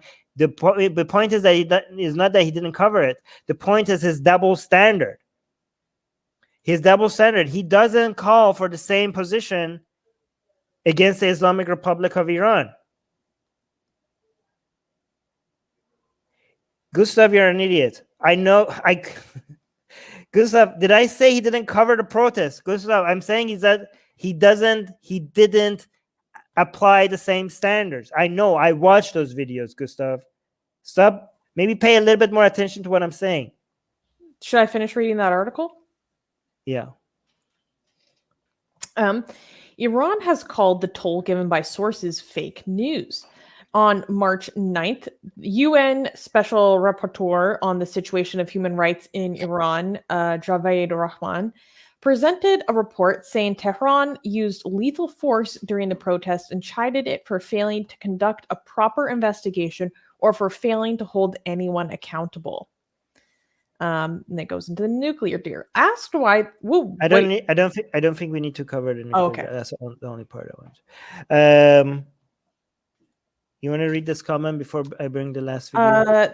Toka is saying Kyle's double standards are typical tanky / anti-imperialist garbage, justifying utterly brutal regimes just because they are anti-US whilst attacking US allies. And we're not even saying all our allies are great. In fact, the opposite. Here's another thing people ask. I need to respond to this because this is such a dumb comment. People say, "What the guys? No solution." Okay, so Blade Walker is saying Iran was under worse sanctions before Zam, before this protest. What the fuck can even US do more? Here's the thing. There's nothing you could do that will solve all the fucking problems. Okay. But these problems are worse. Obvious, it's not a black and white thing. It's not a binary fucking thing that, oh, it didn't fix it, so let's not do anything. It didn't fix everything we wanted to fix, so let's not do anything. Obviously, countries like Iran or Saudi Arabia would do more human rights violations if they get no response from the international community when they do human rights violation. Just because there's still human rights violation when there's an international response to it, that doesn't mean that international response to it is not doing anything. There will be more, and we have seen time and time and again, even a country like Saudi Arabia has stopped some executions, has stopped some lashing of some of the activists after international pressure. It's not a binary thing. Even in Iran, Islamic Republic of Iran, where some executions were stopped because of a lot of international pressure. So yes, these things still happen even with international pressure. But that doesn't mean that international pressure is not doing anything. Stop thinking black and white. It's not a binary thing.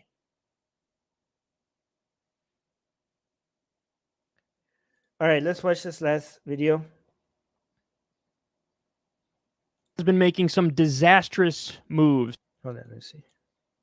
So Biden has been making some disastrous moves when it comes to foreign policy.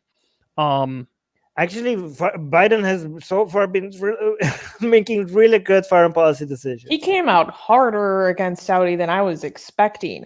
Fast. And the time he's taking when it comes to Iran has been so much better than I anticipated. He said some stupid shit about China, but his actions against China has been better than his words. Like the way he justified China's position, it was horrible. But his administration has been actually, the pressure that they're putting on China is actually both strategic and really good. Again, I know for a fact Biden is going to do some stuff that is going to be horrible and that we're going to be making shows here and calling them out. I know he's going to do that. Foreign policy wise, he's going to do some really crazy stuff that we're going to call out. But so far, it's been based. So far, it's been really good. So far, it's been really good. Yeah. I mean, so far we're getting the return on our investment. Like you guys, getting rid of Trump has so far been better than we know it was gonna be good. Like I thought we're gonna go from like really negative to zero by removing Trump and putting Biden. But no, we're actually getting some. actions better than we anticipated. It's really good. Anyways, let's continue. Recently, he released the report. Oh my God, Gustav, you're an idiot. Gustav, you are officially today's official idiot is Gustav. You have been crowned as today's idiot in the live chat, Gustav. But anyways, let's continue. That concluded that MBS, Mohammed bin Salman of Saudi Arabia, is to blame for the killing of Jamal Khashoggi. Yep. He released that report. Now, that's a good thing. It's a very good thing that he did that. That was actually pretty shocking. The fact that they just, like Biden, guys, it's very complicated the way, here's the thing. Saudi Arabia, the pressure that Biden is putting on Saudi Arabia is the maximum pressure that I think Biden is able to do, given the current climate in the Middle East, given that Biden is trying to move out of the Middle East and wants to put pressure on Saudi Arabia without completely abandoning them against Iran. It has been very consequential to Saudi Arabia without abandoning, so here's the thing. Saudi Arabia is an American ally. Being an American ally has to mean not that we're supporting you in your human rights violation, but it has to also mean that we're not going to completely abandon you when it comes to attacks by countries like Iran. So that's a very tough line for United States government to, there's not that much wiggle room for United States government. And I think Biden has done so far pretty good, right? So far has been like they come out and this is something that they just put out there. And that made it really. Here's the thing. Another reason why it might be for Biden to try to play well with Saudi Arabia is to play internally with Saudi's government to try to reduce the role that Mohammed bin Salman has by highlighting and playing ball with other elements in Saudi government, right?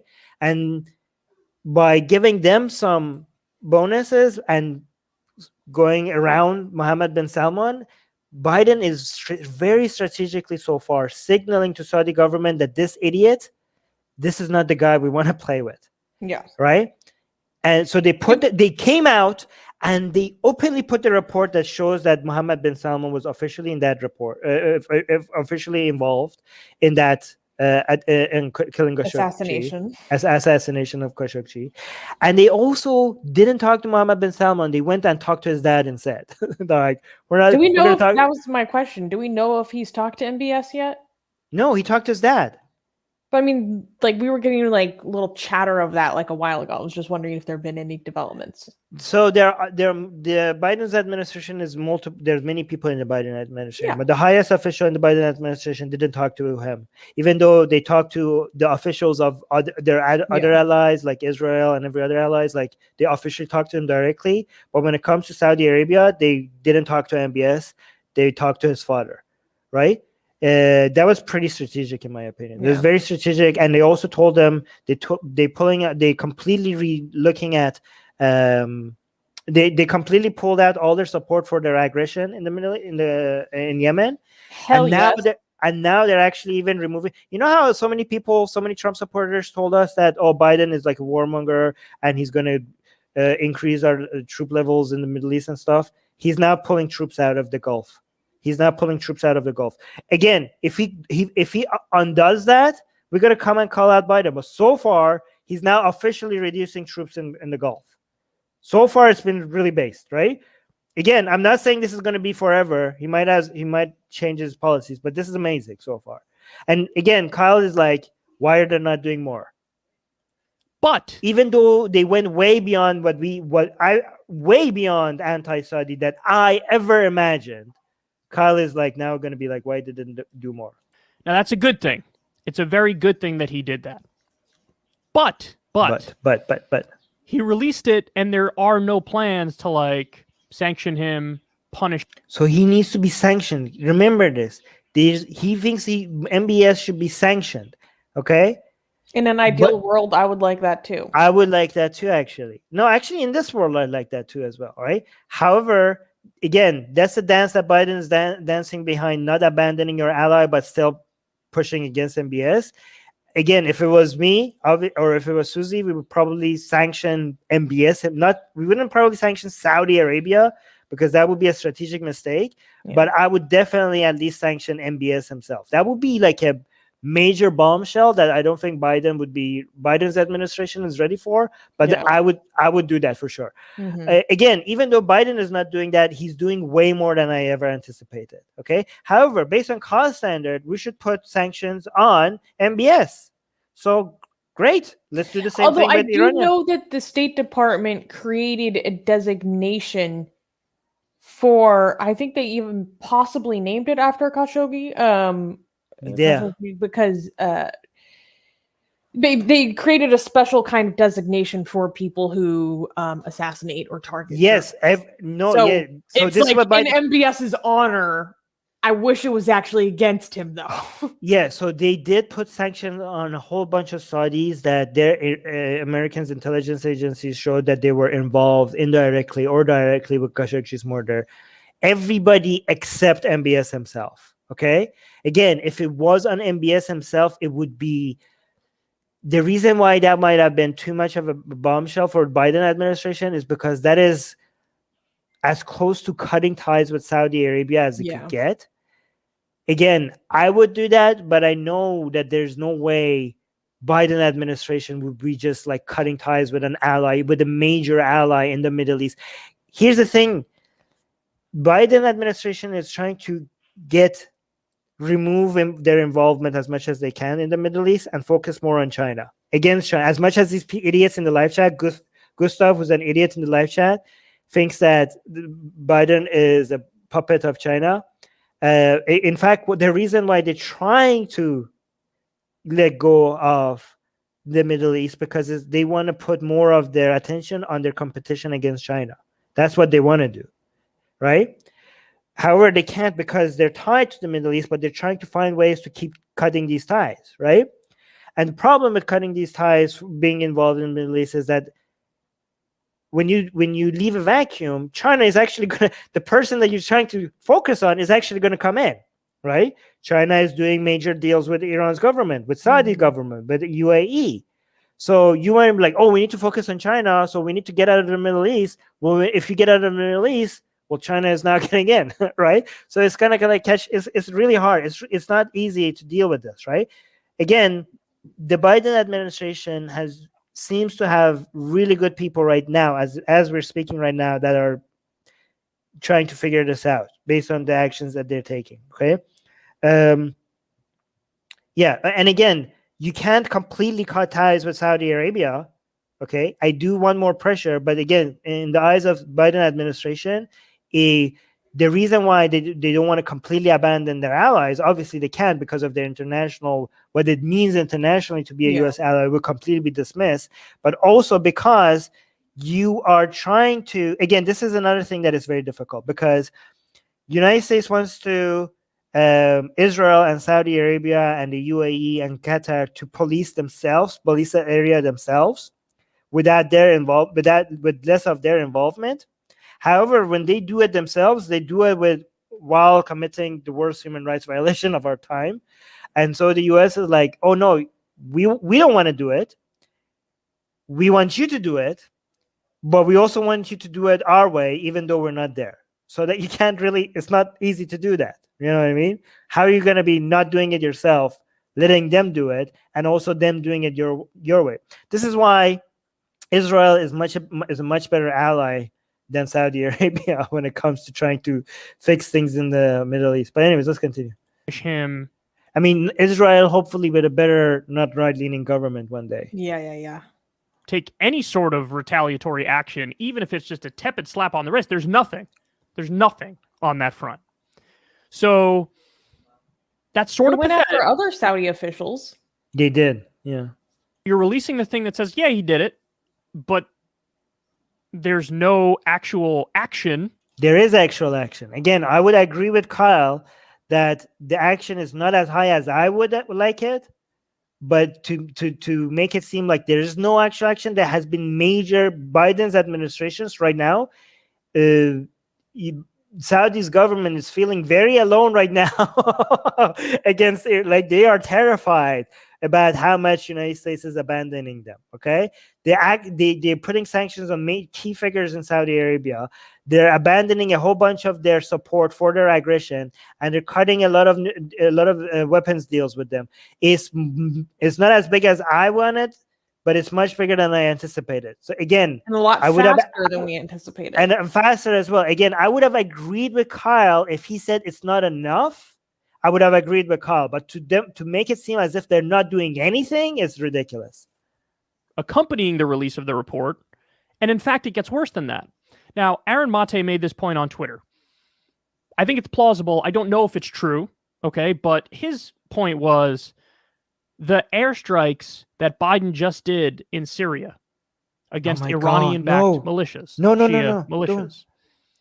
That could have been sort of a mea culpa for MBS. Saying, fuck you, Kyle.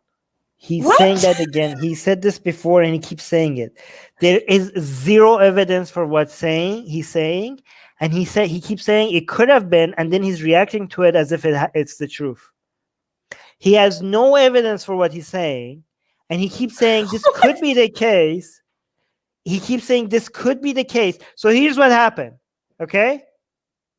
Iranian officials take action against American civilians, and the United States responds against Iranian militia. Yeah.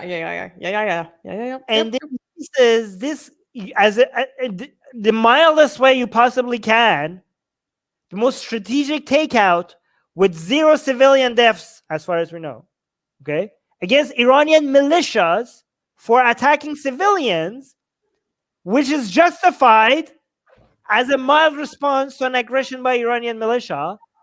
And he says because it's justified. Here's how I know it's justified, because even Kyle cannot say that is unjustified. So instead of criticizing that action, he has to come up with a scenario. This could have been for appeasing Saudis. Do I have any evidence? No, that's why I'm saying it could have been that. And I'm going to react to it as if that's true. It's nothing to do with Iran's or their militia's own actions that precipitated that. What? Yeah. He's not saying, like, he doesn't even mention that, hey, by the way, we did that in response to Iran's aggression. He just says that, like, oh, it could be because of appeasing Saudi Arabia. Sure, Kyle. Like, yeah, I released the report. I know you're pissed about it, but I'm still your boy, and we're still tight allies, and so I'm going to bomb the people who you want me to bomb. He's living in La La Land. He's living in La La Land. He's making an imaginary universe where because things are not as bad as he wants, he's coming up with a story. He's making up a story that is worse than what's happening, and he's treating it as true. And he himself knows he doesn't have any evidence for it, and that's why he says it could be true. Look at him. He's so proud of himself. Look at his face. He's so proud. Like, this could be true. I'm like, oh, they did this to appease Saudi Arabia. Oh, it could be true, and I'm going to be outraged as if it is.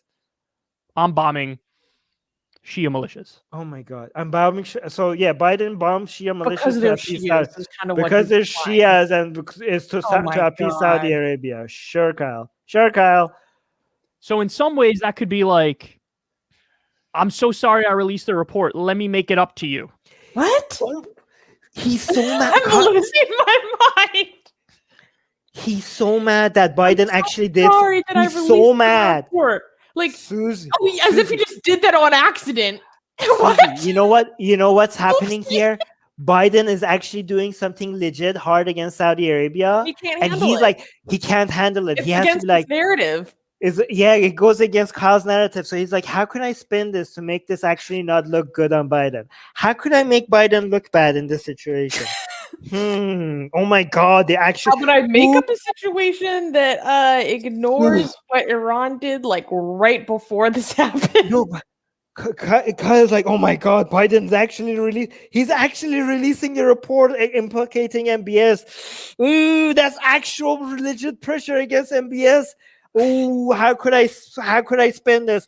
Oh, it could be, guys, it could be because they did this, but they're like, oh, Saudi, oh, sorry, MBS, sorry, we released this report. Here, we're gonna bomb some Shias for you. Are you mad of us, MBS? Are you mad of us, Saudi? Please, so we had to do this to save face. But here we're bombing some Shias for you. Please, Saudi, don't be upset with us. Oh yeah, okay, that's what I'm gonna tell my audience. Oh yeah, Biden is not actually putting pressure on MBS. He's not gonna do that. He gave them a gift to make them happy. It could be true.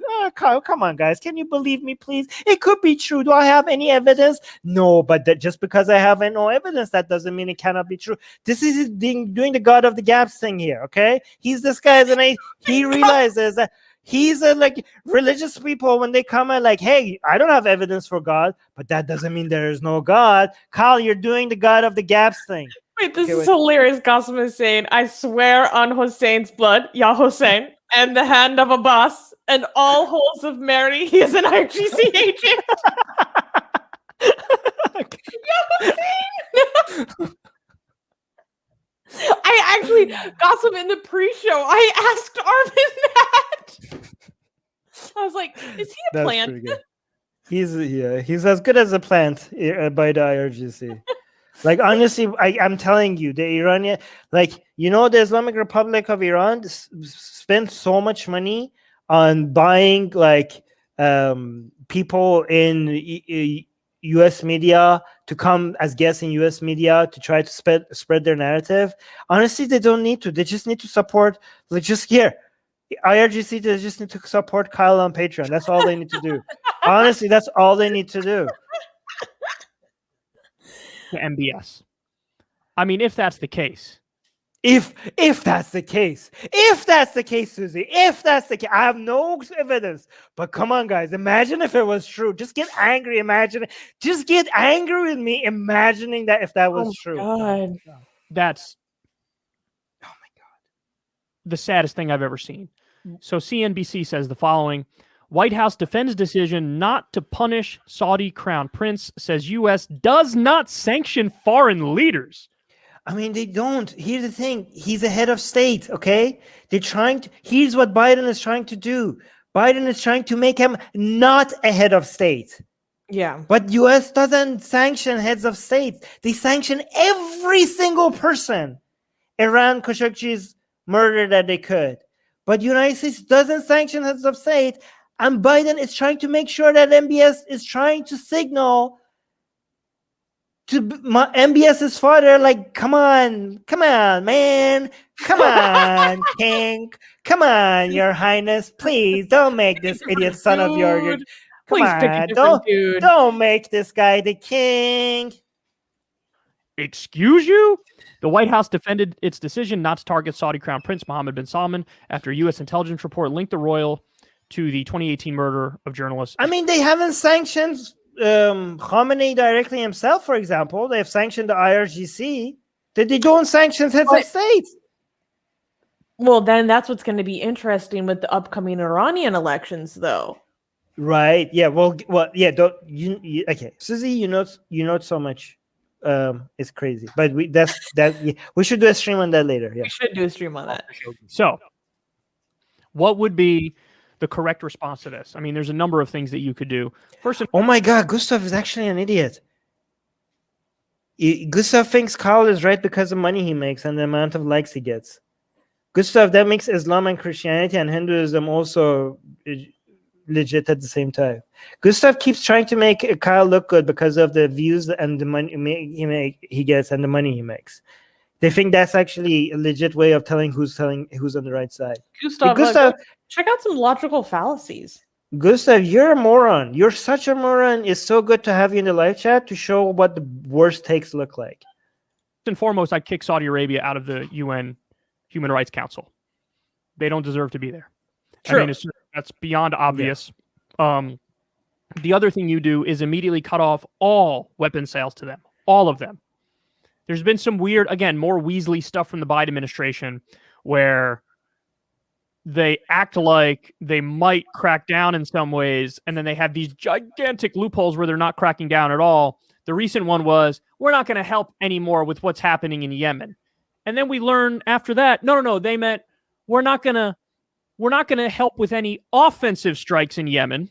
Right. But they said defensive, sure, we'll help with that. But yeah, because they're a U.S. fucking ally, and if Iran's proxies want to attack them, you need to defend them against the Islamic Republic of Iran. Yes, we're not going to help you with your human rights violations, but if Iranian proxies want to attack you, that's what exactly they said that from the very get-go. They're like, yeah, we're not going to help you with your offensive anymore.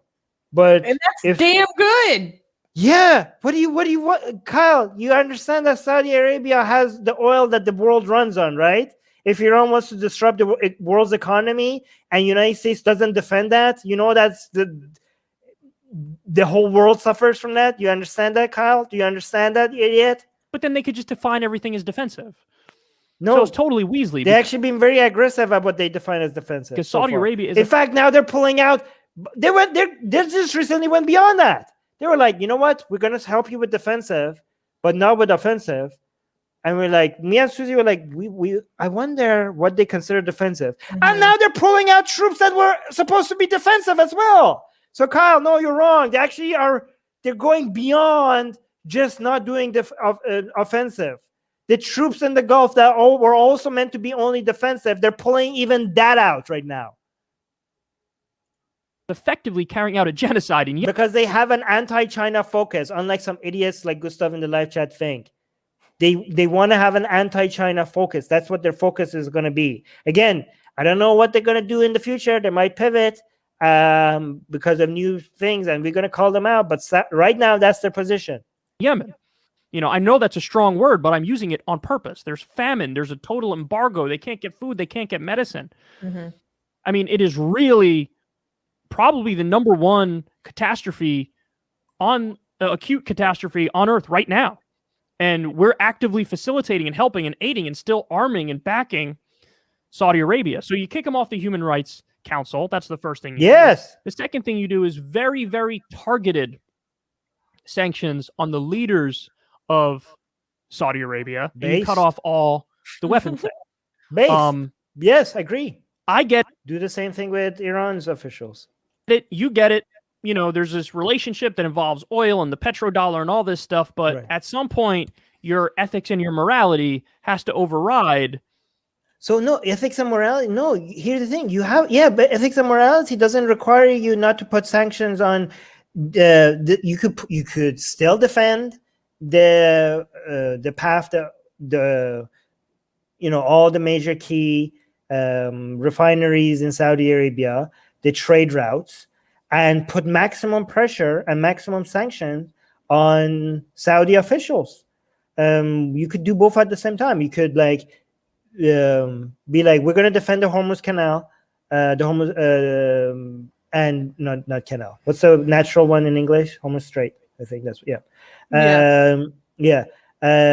Tangier Hormuz. And we're going to completely defend our ally, against Iranian aggression. And at the same time, we're going to put sanctions on key Saudi officials. One doesn't have to negate the other. Business as usual, because there's no end. And guess what? Saudi Arabia doesn't have a choice to accept those sanctions. They're being cornered, right? Put those sanctions, and Biden is doing that. They just need to do it more. Put those sanctions on key individuals that doesn't hurt the Saudi citizens. That's the best kind of sanctions, targeted sanctions, best kind of sanctions.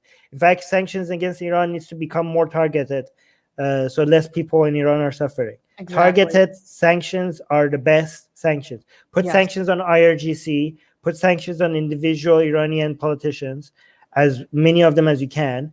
Those are, and I'm really glad to see that more American politicians are coming with more nuanced and tactical ways of financially restricting key parts of Iranian government rather than ways to. It needs to be more surgical. It needs to be a lot more surgical. To the entire economy. Yes. Just because I approve of sanctions against Iran, it doesn't mean that I approve on all kinds of sanctions on Iran. There are policies. There are better policies. There are better ways to put sanctions on Iran than the ones they're doing right now. Surgical against key figures. To the depths of depravity and immorality. And for any idiot who says that, oh, these people are never going to leave Iran anyways, or they don't have resources outside of Iran, so it's not going to affect them, you're an idiot. Because the sanctions is actually could be up to 2 or 3 degrees. You know what I mean? So not only, it's not just like when you put a sanction on somebody, nobody can deal with them, and nobody that deals with them can deal with them. Like they become financially so isolated. Yes, they become like even some regime elements in Iran decide not to touch somebody financially because they put on a sanction. Like some politicians who were laughing at the fact that they were being sanctioned by Iran. Like, why should I care about being sanctioned by Iran? I don't have any money outside of Iran. I don't like this is so. They were laughing at it. Now they're feeling the pressure because even some of their own allies in Iran are not dealing with them because they don't want to be tainted with them. It does actually work if it's done right. That you can get to if you prioritize business as usual. Oh my God, Blade Walker is actually the second idiot of today. Saying Iranian aggression, yes, because Iran invaded Mexico and Canada and have bases there on the U.S. border and very aggressive. You're a moron, Blade Walker. Yes, Iranian aggression. Do you think to look at the American-centric view of this, do you think Iran's aggression is not aggression unless it happens against the United States? Do you think Iran's... Do you know what Iran does over what? Do you know? Oh my God, you guys, Blade Walker, you're such a fucking moron. We here at Atheist Republic care beyond just American citizens. We care about Iran's aggression in Yemen, in Saudi Arabia, in Lebanon, in Syria, in Iraq, in Argentina, in the Philippines, in Europe, in Paris, as we just discussed. You fucking moron. You know the world is more than just United States, you fucking piece of shit. You self-censored. Oh my God. Why are there like Iranian-backed Shia groups in Nigeria? Oh my God. Let's continue. Yeah, exactly, Susanna. Above everything else. And that's exactly what we're seeing here. To release that report and then look at this. They have nothing. They have nothing, Susanna. They're saying I'm a bootlicker. We who criticize United States aggression against Yemeni people, we who call out the United States human rights violation all around the world, they have nothing. They just throw out words because they're full of shit. That's how we know you have nothing, Blade Walker, because you don't have anything to say. So you just have to throw out these words. We're the bootlickers. We who constantly call out United States human rights violation, especially in Yemen. Amazing. Let's continue. Also, there's going to be no punishment. Blade Runner, why are you kink shaming? Yeah, good thing. It's inexcusable. It's inexcusable. He's carrying out a genocide and he murdered a journalist. It's not an option to do nothing, but they're really doing nothing. Think of the precedent that sets. Think of the precedent that sets. Yeah. So if you're our ally, you can get away with genocide. You can get away with murdering journalists. I don't want to hear goddamn word about they're doing nothing. That's factually untrue. Yeah, I'm done with this guy. Again, if he had said that we need to do more against Saudi Arabia, like what Biden is doing is not enough, I would be like, yes. But he's saying we're doing nothing. And everything Biden is doing, he has to come up with this weird fantasy world to make it seem like as if it's not actual pressure. It's something. Everything he's actually doing against Saudi Arabia, he has to make it be like, oh no, they're actually doing this, but they're telling them this, and I don't have any evidence, but I'm gonna say like, it could be if it's. Oh my God, if this was true, it would be outrageous. I mean, if you come back to me, Kyle, with actual evidence, then I would be like, holy shit, okay, fine. But again, without evidence, you could get outraged over things that actually you're admitting that you don't have evidence by saying like it could be true. This person I follow on Twitter said that it may be a mea culpa, so we're going after Shias. What? Anyways, this was fun. It was. This was because I think this was really good because we covered everything to show the double standard and the hypocrisy on all the standards that is not being held against Islamic Republic of Iran. I think we covered actually we didn't, because we assumed that let's just put the nuclear stuff on the side, Yeah. even if that was completely a non-issue. We came up. This is pretty good. You wanted to mention something that if you want to bring it up now quickly, we could bring it up because we mentioned Rohollah Zam kidnapping in Saudi Arabia. Well, I didn't know if you wanted to talk about it since it happened to you. No, yeah, you could. Yeah, you could bring it up. Okay. Well, you maybe would have gotten kidnapped to Iran. Well, I don't know. Maybe. Actually, no, I was invited by this government, Iranian government official working in London to go to Iraq. I'm not saying that. Wait, hold on. Let me actually bring And this was before what happened to Rohollah Zam. Yes, this was before.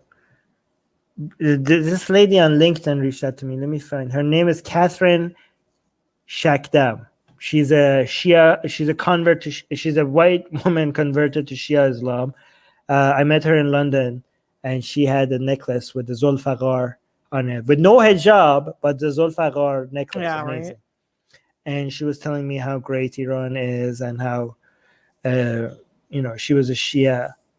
And she wanted me to go. She wanted to tell, and she told me that she is responsible for when mullahs come to London from Iran. She's responsible for temporary marriages. Getting them the first thing they ask her is to get those mullahs some white woman for them to sleep with, and she's in charge of arranging that for them. I think she worked for Press TV, which is an Iranian news agency outside of Iran. And she arranged a meeting with me in London, right next to the Eye of London, right, that old thing. And she wanted to arrange me going to Iraq for a debate. And she was telling me it's completely safe. Don't worry about it. So I don't know. After what happened to Rohollah Zam, I'm so glad I didn't go. Oh my God, Gustav is still being a moron. Gustav saying Armin is still ignoring JCPOA. Cute, but everything else gets triggered. Happy still. Gustav doesn't know how to listen. I kept on telling him that. First of all, we have done so many shows on the JCPOA, and we have showed the evidence that shows that Iran might have not have been in compliance. We have actual evidence, right?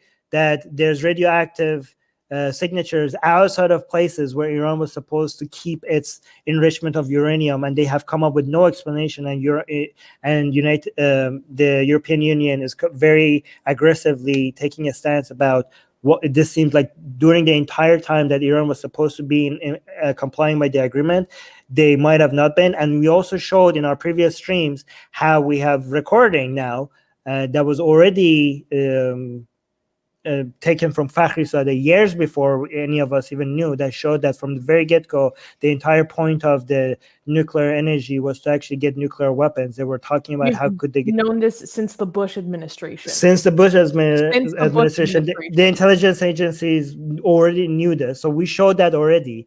But Gustav is such a moron that he doesn't realize that we're saying even if you ignore all of that, the whole point of this show, this whole point of the stream, that even if you ignore all of that, I kept saying this is the fifth time I'm thinking same, but Gustav is the moron, so it doesn't register.